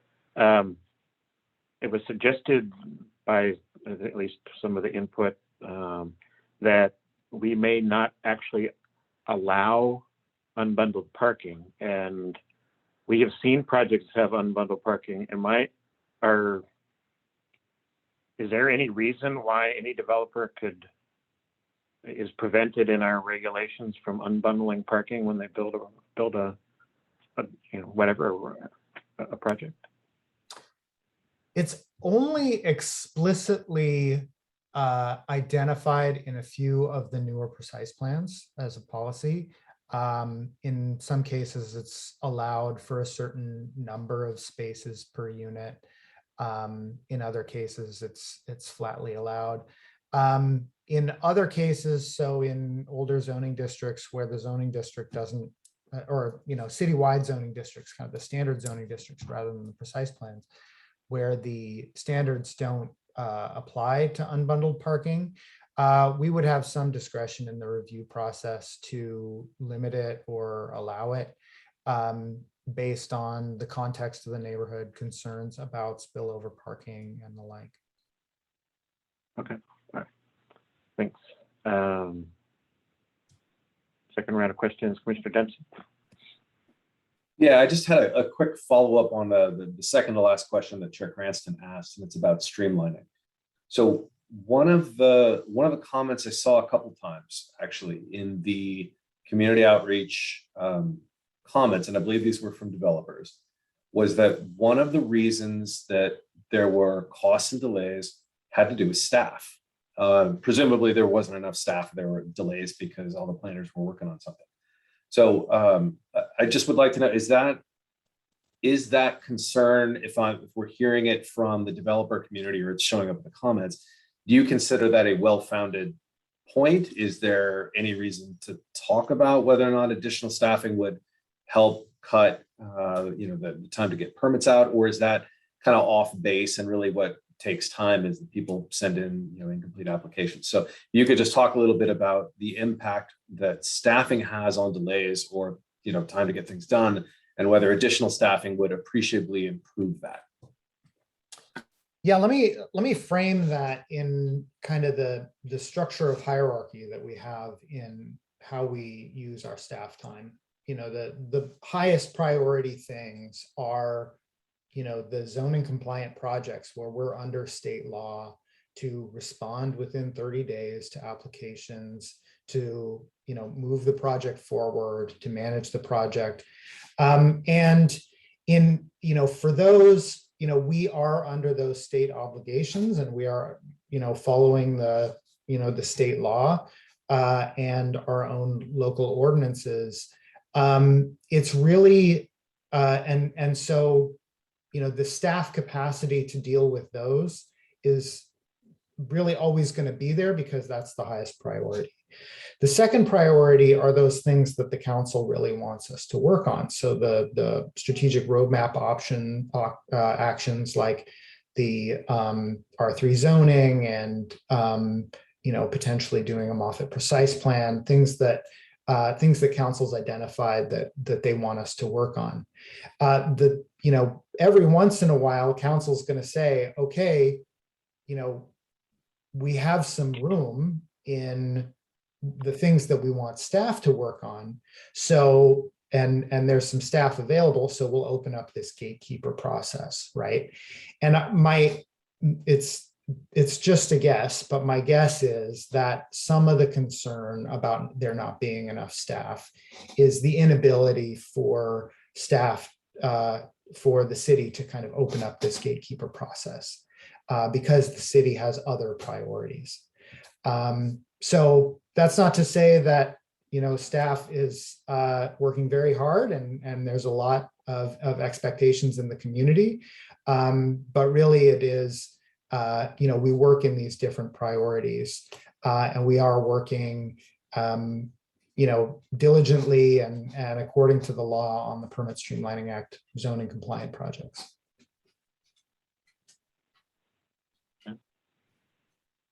Commissioner Hermeyer. Last question on that same vein. I think in some of the comments tonight and in some of the letters received, there were comments about the park and lieu fees and just Mountain View's fees relative to other cities. Are there any plans to reassess or recalibrate those? I know we hear that a lot from developers, that our fees are just so high, and that is part of what makes it prohibitive to build. So there was the recent ordinance amendment that gave some relief to that through on-site POPOS, publicly accessible private open spaces, privately owned open spaces.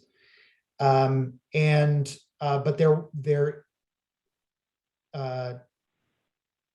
my understanding is that we will be further studying kind of more comprehensive review of kind of our parkland needs. I believe that's through a process that CCSD is working on, the Parks and Recreation Strategic Plan. And that's something that is on the current roadmap, strategic roadmap that council adopted. But again, I don't know too many details about that project. Certainly something out of that is, the parkland dedication requirements certainly going to come out of that. But at the moment, the only things that we are for sure, the only relief that we for sure have are the amendments that we recently adopted. There's no guarantee that there's any future reduction in fees coming out of any future program. I don't think that's been necessarily a goal of those projects. Yeah, I guess I'm just asking in terms of like one of the questions about constraints, right? And if that's a constraint, I want to understand if there's any flexibility, and it sounds like unlikely. Yeah, so if it is a constraint as it comes out in the housing element process, that could lead to future ordinance changes or policy changes on that. So we'll have to see where that discussion goes. Thanks. All right, any other questions from commissioners? If not, can you put up the first of the questions that it asked us to review? I can just read it off. Does the EPC have any comments regarding the new key housing element requirements? So any specific feedback from commissioners?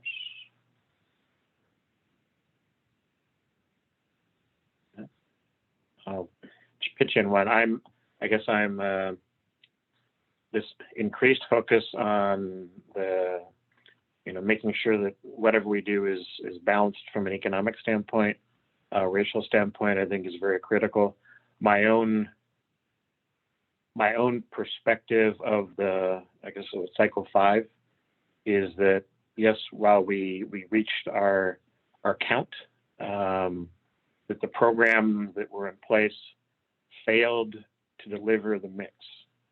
And I am concerned about that, and it seems like these new requirements raise that bar even higher at the state level. And so I really think that whatever, as you develop this, making sure that whatever we do can really address those elements, so that whatever we put in place really drives a good balance of the development. And we think about that through the process, not just, hey, we got to have more spaces, but that we're generating the spaces that address the needs of the community and the population that we have, both economically and racially going forward. So I really think that's, I don't think that was adequately communicated in cycle 5. And so I will be looking for that in particular as we go into cycle 6 here. Commissioner Capellas. And I just wanted to make sure that as we approach the community outreach, I think the list that is initially there, it's like with anything, as we had so many people that wanted to come forward and speak tonight, I think that was their, maybe they felt that was their only time that they could speak out and get engaged. So to be really transparent with the process and the timeline, because the timelines, we have quite a bit of time to get additional input and really record people's pros and cons from, the initial round of, community outreach. I think it's really, really important that all of the opinions are represented fairly. And of course, just make sure that their voice has been heard, so they don't become frustrated. Because I think one of the benefits of the city is that we have lots of people who have very strong opinions, and they are wanting to put their input in. So let's make sure we publicize that, and give a very clear understanding of exactly how much time they have to provide even more input, and encourage them. They said, let's update the R3 zoning. So as I mentioned before, I think if we just say, this is what the current zoning, R3 zoning is, and how would you suggest to update that? Get some input from that perspective. You never know what people can come up with. So that would be helpful, instead of just, either update it or totally change it completely. So I think we need to give people that opportunity. Other feedback? Oh, Commissioner Hairmeyer.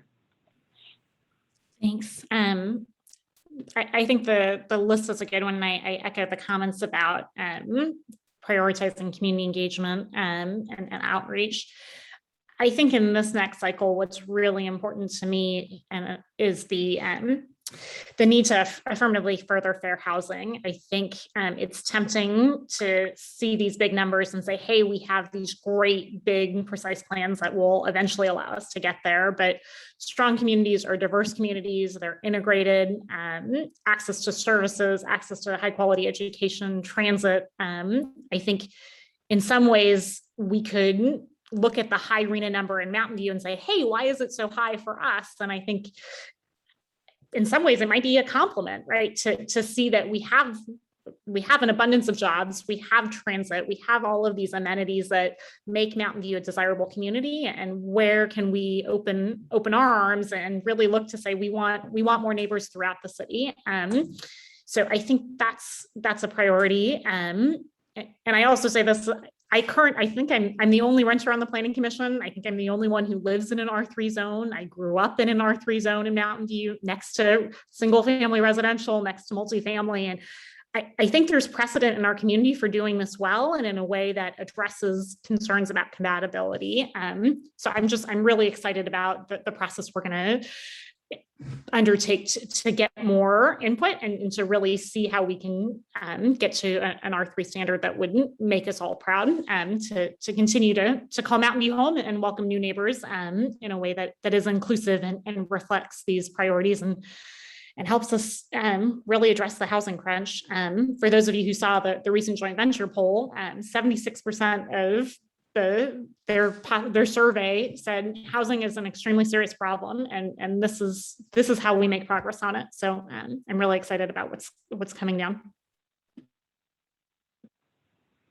So another Vice Chair Lowe on the, again, this is on question one, the things regarding the new element requirements. Yeah, I wanted to bring up the sustainability angle. I think density overall is a good thing for many sustainability issues, and also for obviously satisfying demand for housing. A lot of the public comments brought up the sustainability concerns and quality of life.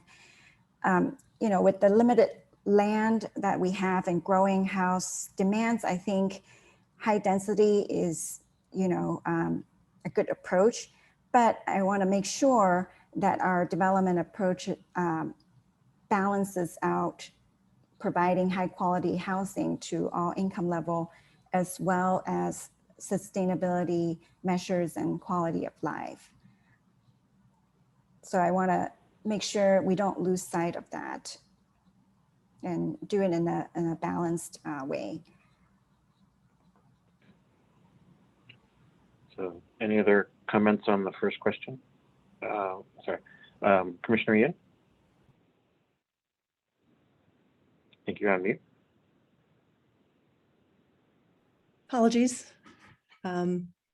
I wanted to just go ahead and reiterate a little bit of what I said earlier, and also just sort of tag along to what both Chair and Vice Chair Cranston and Lowe had mentioned, which is just balancing things out. And we're here to address the needs of the community as a whole. So for me, the public outreach is key. We'll probably hear just more extreme, perhaps, sides of things, but it's important to hear as many voices as we can. And it is such a complex puzzle. I think that if we can, the way things are structured, the economy, how we get housing now and densifying has its merit. It provides a lot of benefits. However, if we're just looking at numbers and we're just shooting for the maximum numbers, I think that does a little bit of a disservice, and we do need to balance it out with other things like infrastructure and open space and access to all kinds of amenities for everyone, current residents and future residents, especially as we grow. Now, again, the way we do these things now require, in order to get the numbers, the practical numbers that we want for affordable housing, it requires a huge amount of density. And that comes as a sacrifice, of a lot of other things, which don't get accounted for and don't have a cost associated or a value associated to them that we can place in a number chart.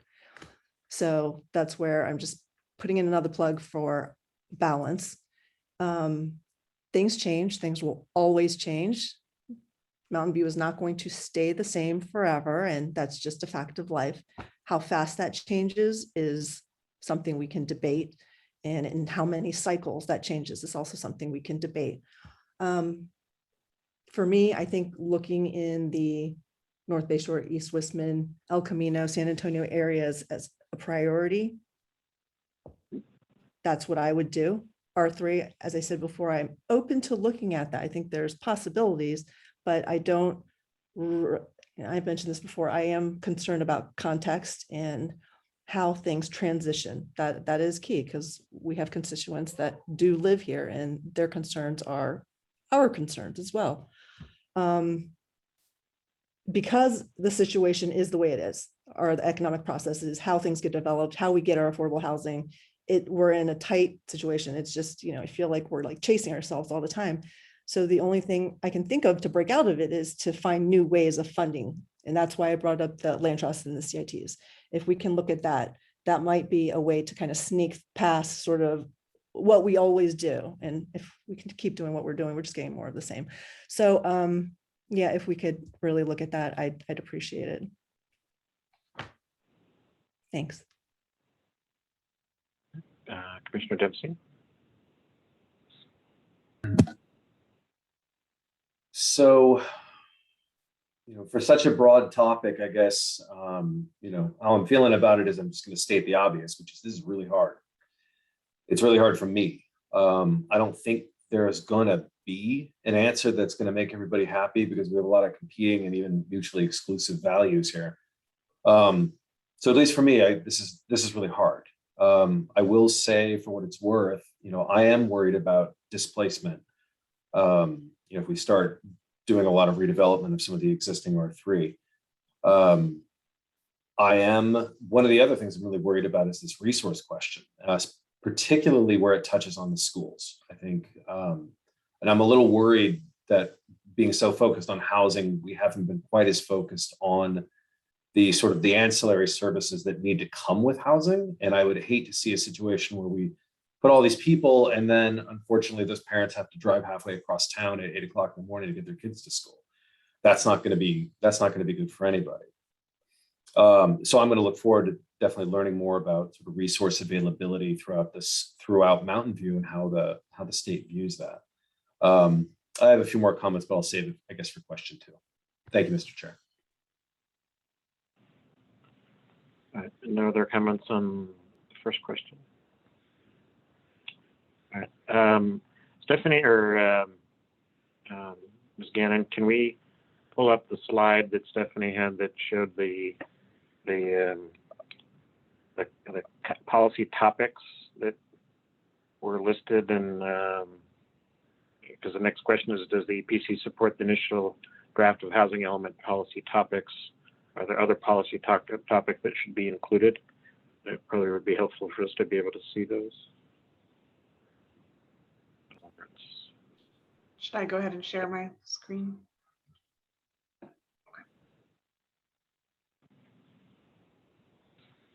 There are about a dozen specific items that were outlined. There we go. Thank you. I gotta figure out how to do this so I can see people raise their hand as we're doing this. So I can see everybody. Okay. So question 2 is, does the EPC support the initial list of draft housing element policy topics and other policy topics that should be included? And I guess you'll get this as I kind of talk through this. I don't necessarily believe that all these are equal in their importance. So if you have ones that there's some that you feel like, hey, this needs to be focused on, at a much stronger level than others, I would encourage you to articulate that as well. So who would like to go first?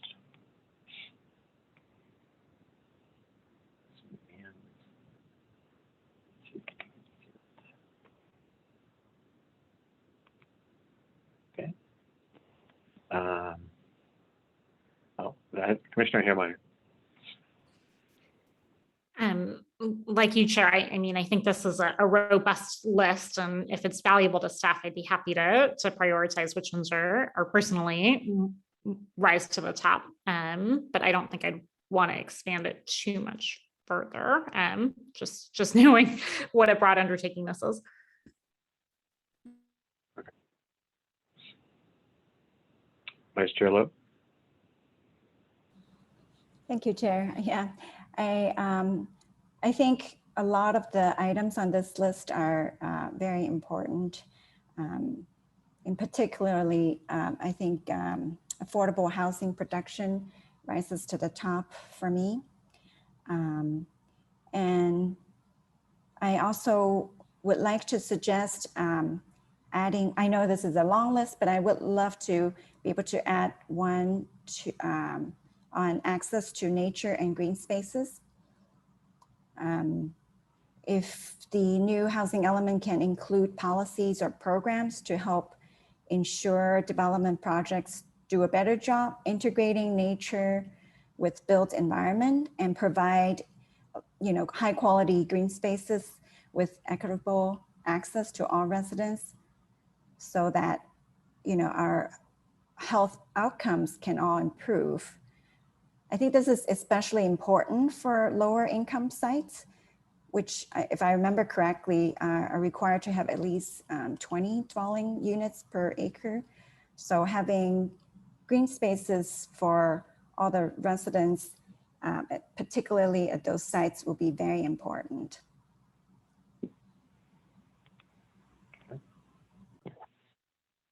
Thank you. Commissioner Dempsey. So this is a really comprehensive list. I don't know how I would add anything, any new bullet points to it. I wish we had time to kind of go through and rank them by priority. Two small things that I guess I wanted to add to some existing bullet points. There was just two things. Under county partnerships, I just wanted to ask kind of like a crazy question. I know that in the past, counties take property that is abandoned and tax defaulted, if I understand correctly. And I think it would be kind of interesting to see if there's any way for the cities to get a hold of some of those properties instead of auctioning them off and taking the money. If there was some way for us to have those properties kind of come back to us at a discount and then start trying to use them for some form of affordable housing purpose. So just for what it's worth, I'd be interested to know if that's even possible or legal. The other, I would just add to the data efficiency bullet point, streamlining in general. And I think that that's at least worth talking about, whether that is better departmental coordination, talking about the ROI of additional staffing. Doesn't mean that we have to do it. I just think that it's an important question to talk about of what else we could do better on our side, on the city side, to get things quickly out the door, because that's one of the things that we actually have pretty good control over. The rest of the things we struggle with, it's pretty hard to get a grip on. That's it.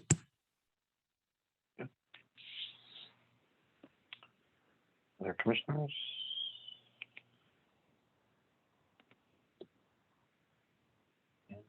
Okay. Commissioner Ian? Yeah, I also wouldn't add anything. It's pretty robust list. For me right now, just taking a quick look, I would say it's affordable housing production. Get to the crux of the affordable housing issue is that funding capacity and partnerships to get that done in a new way. And displacement in the preservation and improvement of naturally affordable stock. That's a sticky one for the R3, so that's big. And sustainability and the maintaining what makes it so nice to live in Mountain View. I'm not saying it has to stay the way it is, but it's the greenery that Vice Chair Lowe had mentioned, I think is hugely important to health, mental health, the sustainability, all of it. It's the reason why the developers are willing to go through our review, and they know that people want to live here. The jobs are here. If you keep it nice, it will always be a place people want to live. You'll get high quality with the development, high standards. And then for the infrastructure, we need a lot of those funds. So anyways, those two, sustainability and the maintaining equitable access to green space, high quality green space, would be like tier 2 for me. Or sorry, not tier 2, it would be at the top if we're looking at what we consider most important. Thank you. Commissioner Capellas.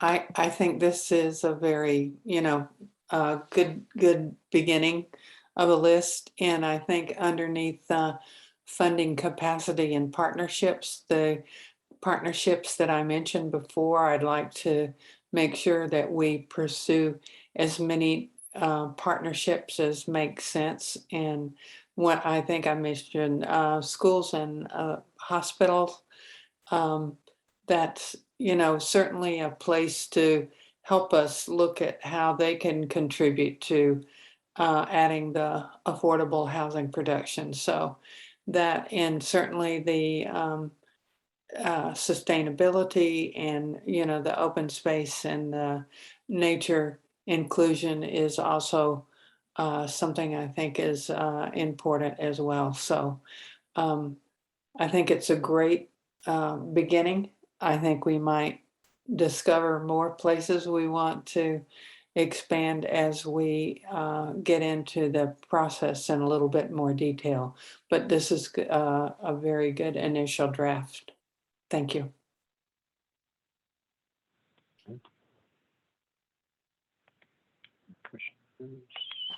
Okay. So I also think it's a good list. I do have, I guess an observation in some respects, and then one clear addition that I'd like to see. One of the things that the state, some of the laws that made it through to the governor's office here were ones that looked at the conversion of essentially underutilized retail locations to turn those into mixed use or residential.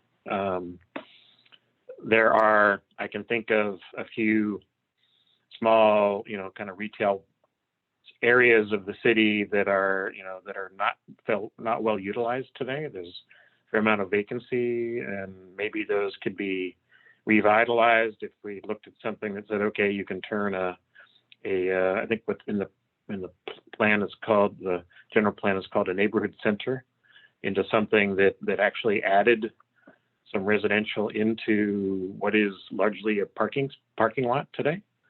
I think looking at that kind of thing would make sense. The other thing, I mean, I really would like to find a way to preserve the naturally affordable stock and make sure that we're doing the right things from an equity standpoint. One of the things I was struck by in the staff report is that if you just add a lot of density, and that density needs to come with access to those high quality things like parks and things. And my observation is that occurs through precise plans. Okay. I look at the East Richmond Precise Plan, and if over the next 10, 20 years that gets built out, people will have access to parks. They'll be able to walk. There'll be green space. And I'm kind of the view that the most extreme version of the R3 zoning doesn't do any of that. Okay. It puts development in kind of a haphazard path across the city. I think there are potentially areas, I mean, we looked at Terabella previously, and I know I voted against the moving ahead on Terabella, but I think Terabella, the problem with Terabella was that it was really two areas that we were trying to make one. So maybe there's some opportunities for what I'd call smaller precise plans that might make sense. Could we look at the east side of Terabella? Is there something that could be done?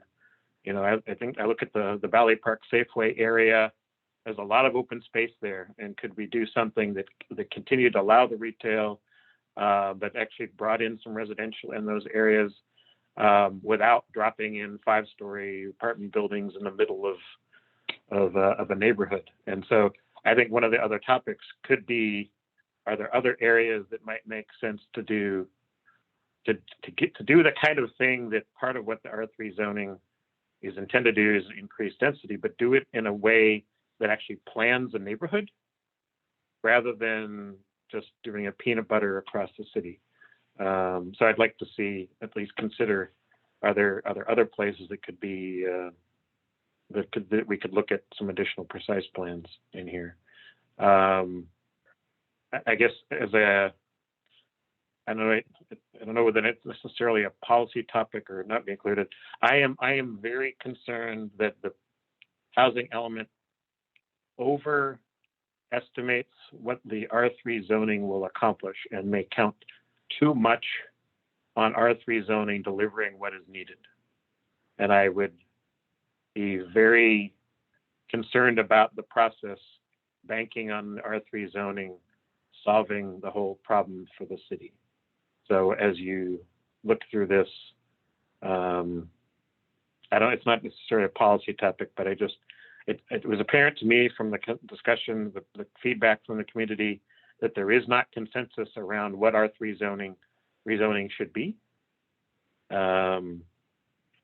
Losing rent-controlled units to turn them into townhomes, I think most of us would agree is probably not what we really wanted the R3 to be, but is the proposal. I don't think there's consensus around that. So I really want to preserve that initially affordable stock. I want to preserve. The city has voted to keep rent-controlled units. Let's find a way to keep them.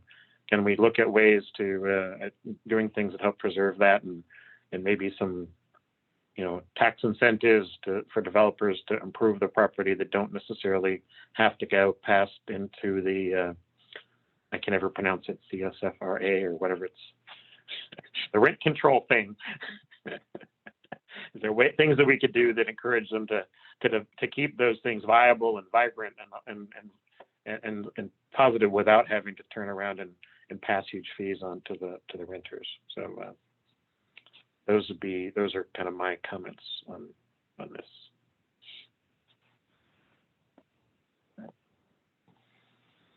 Any other feedback from commissioners? I don't see other hands up. Okay. And then just, I guess, any kind of general comments from commissioners outside of the two questions that you'd like to pass on to staff and the consultants? Just one last item. Commissioner Haymeyer. I think I'd just like to echo your comments, Chair, about the R3 zoning. And what our current policies do is incent developers who are able to redevelop what we consider naturally occurring affordable housing and replace it with units for above moderate income levels. And so I think what we're all looking for is a solution that gets us to outcomes that don't. We're looking for solutions that promote an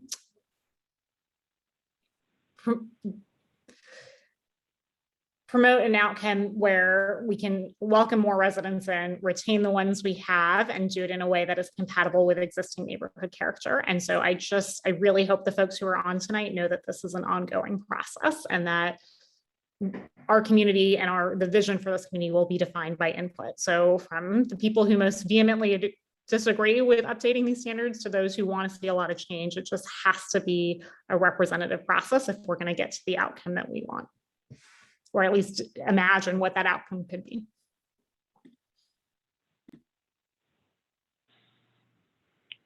Any other comments from commissioners? All right. I guess just one last comment is, I guess what I'm kind of expecting that we'll see in, would you say in spring, when we see this again,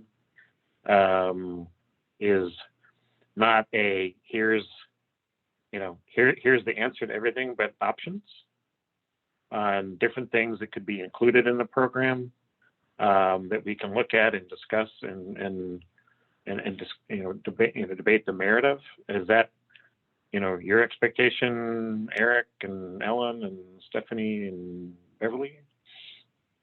Yeah, I can take that, Chair Cranston. So that's a great point. I think it's a great way to wrap up what we're saying right now. So we wanted to present to you some of the outreach that we've done and these policy, because we wanted to get input from you. We are anticipating coming back sometime in the spring in about 3 or 4 months, where we will develop out some of these policy directions, looking at other programs, things that you've mentioned, like community land trust, partnerships with other entities like schools and hospitals. And then also we'll have a little bit more in terms of updates with the site inventory. Like we said, we are continuing our discussions with HCD, so we'll hopefully have a little bit more data on that. So next time we come back, we will have some of those to present to you. And after that round of study session, we will be kind of taking all that input again and finalizing our draft housing element. And we'll probably come back for one more round when we have the actual draft element to review. So that's kind of the long view picture of it. We'll come back with at a midpoint with draft, get some input, and then actually develop out the housing element document.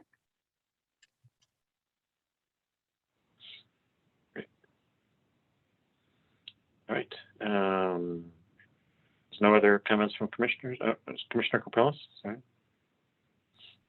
Just one last comment to thank the staff and our consultants. This is a huge effort and very complex and something that's not easy for any of us to know exactly what the right direction is. So thank you for all your tough work and a lot of hard work ahead of us. So thank you very much. Definitely. All right, we'll move on to next item on the agenda is Commissioner staff announcement updates, requests, and committee reports. So any announcements that folks have? Updates? Eric?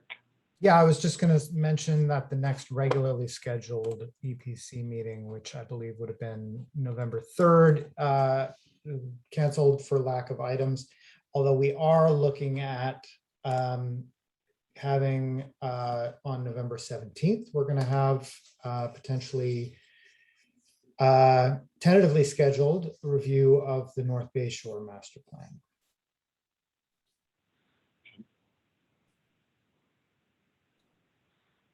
And have you heard anything about the council's timeline for I guess when we talked, it sounded like we'll probably leave the year with 6 commissioners and wouldn't have a 7th commissioner until we start next year. Does that still seem like the That's path right. council's on? Yeah, the interview process is going on fairly soon, I think. I don't know exactly when the interview process was going to be, but yeah, so they're going to be interviewing for both Commissioner Caprillis' spot, who's terming out, as well as the Commissioner Schmeezing's spot, who left same time. Any announcements from commissioners? No. All right, then Can I we just ask will. a quick question about, do you think there's any chance for our annual holiday gathering? Oh, yeah. Is that even a possibility? I don't know. Yeah, well, I mean, I think we're being still very cautious about, get-togethers in person, but, I think it's a great idea, and I will, we need to let loose. So I think it's a great idea. So I'll look into some options and reach out with some of those options.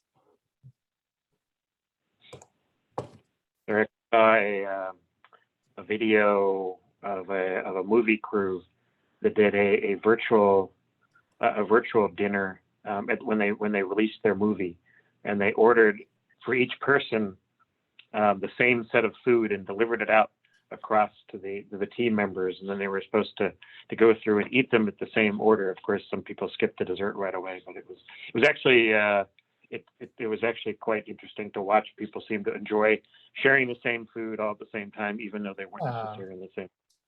So I'm happy to wear a mask. I'm vaccinated, so I can see folks, but that's not a possibility. It was just I thought it was a very clever way of getting people together without them necessarily getting together. So very cool idea. Or we can just meet in the middle of Castro Street. There you go. It's going to be car free for another year plus, right? Yep. All right. So with that, I guess we will, with no other announcements, we will adjourn the meeting at 9:45 p.m. and reconvene. What's the second one in November? The 17th. 17th. Okay. Thank you. Good night, everyone. Thank you. Good night. Thanks. Good night. Night, everybody. Good night.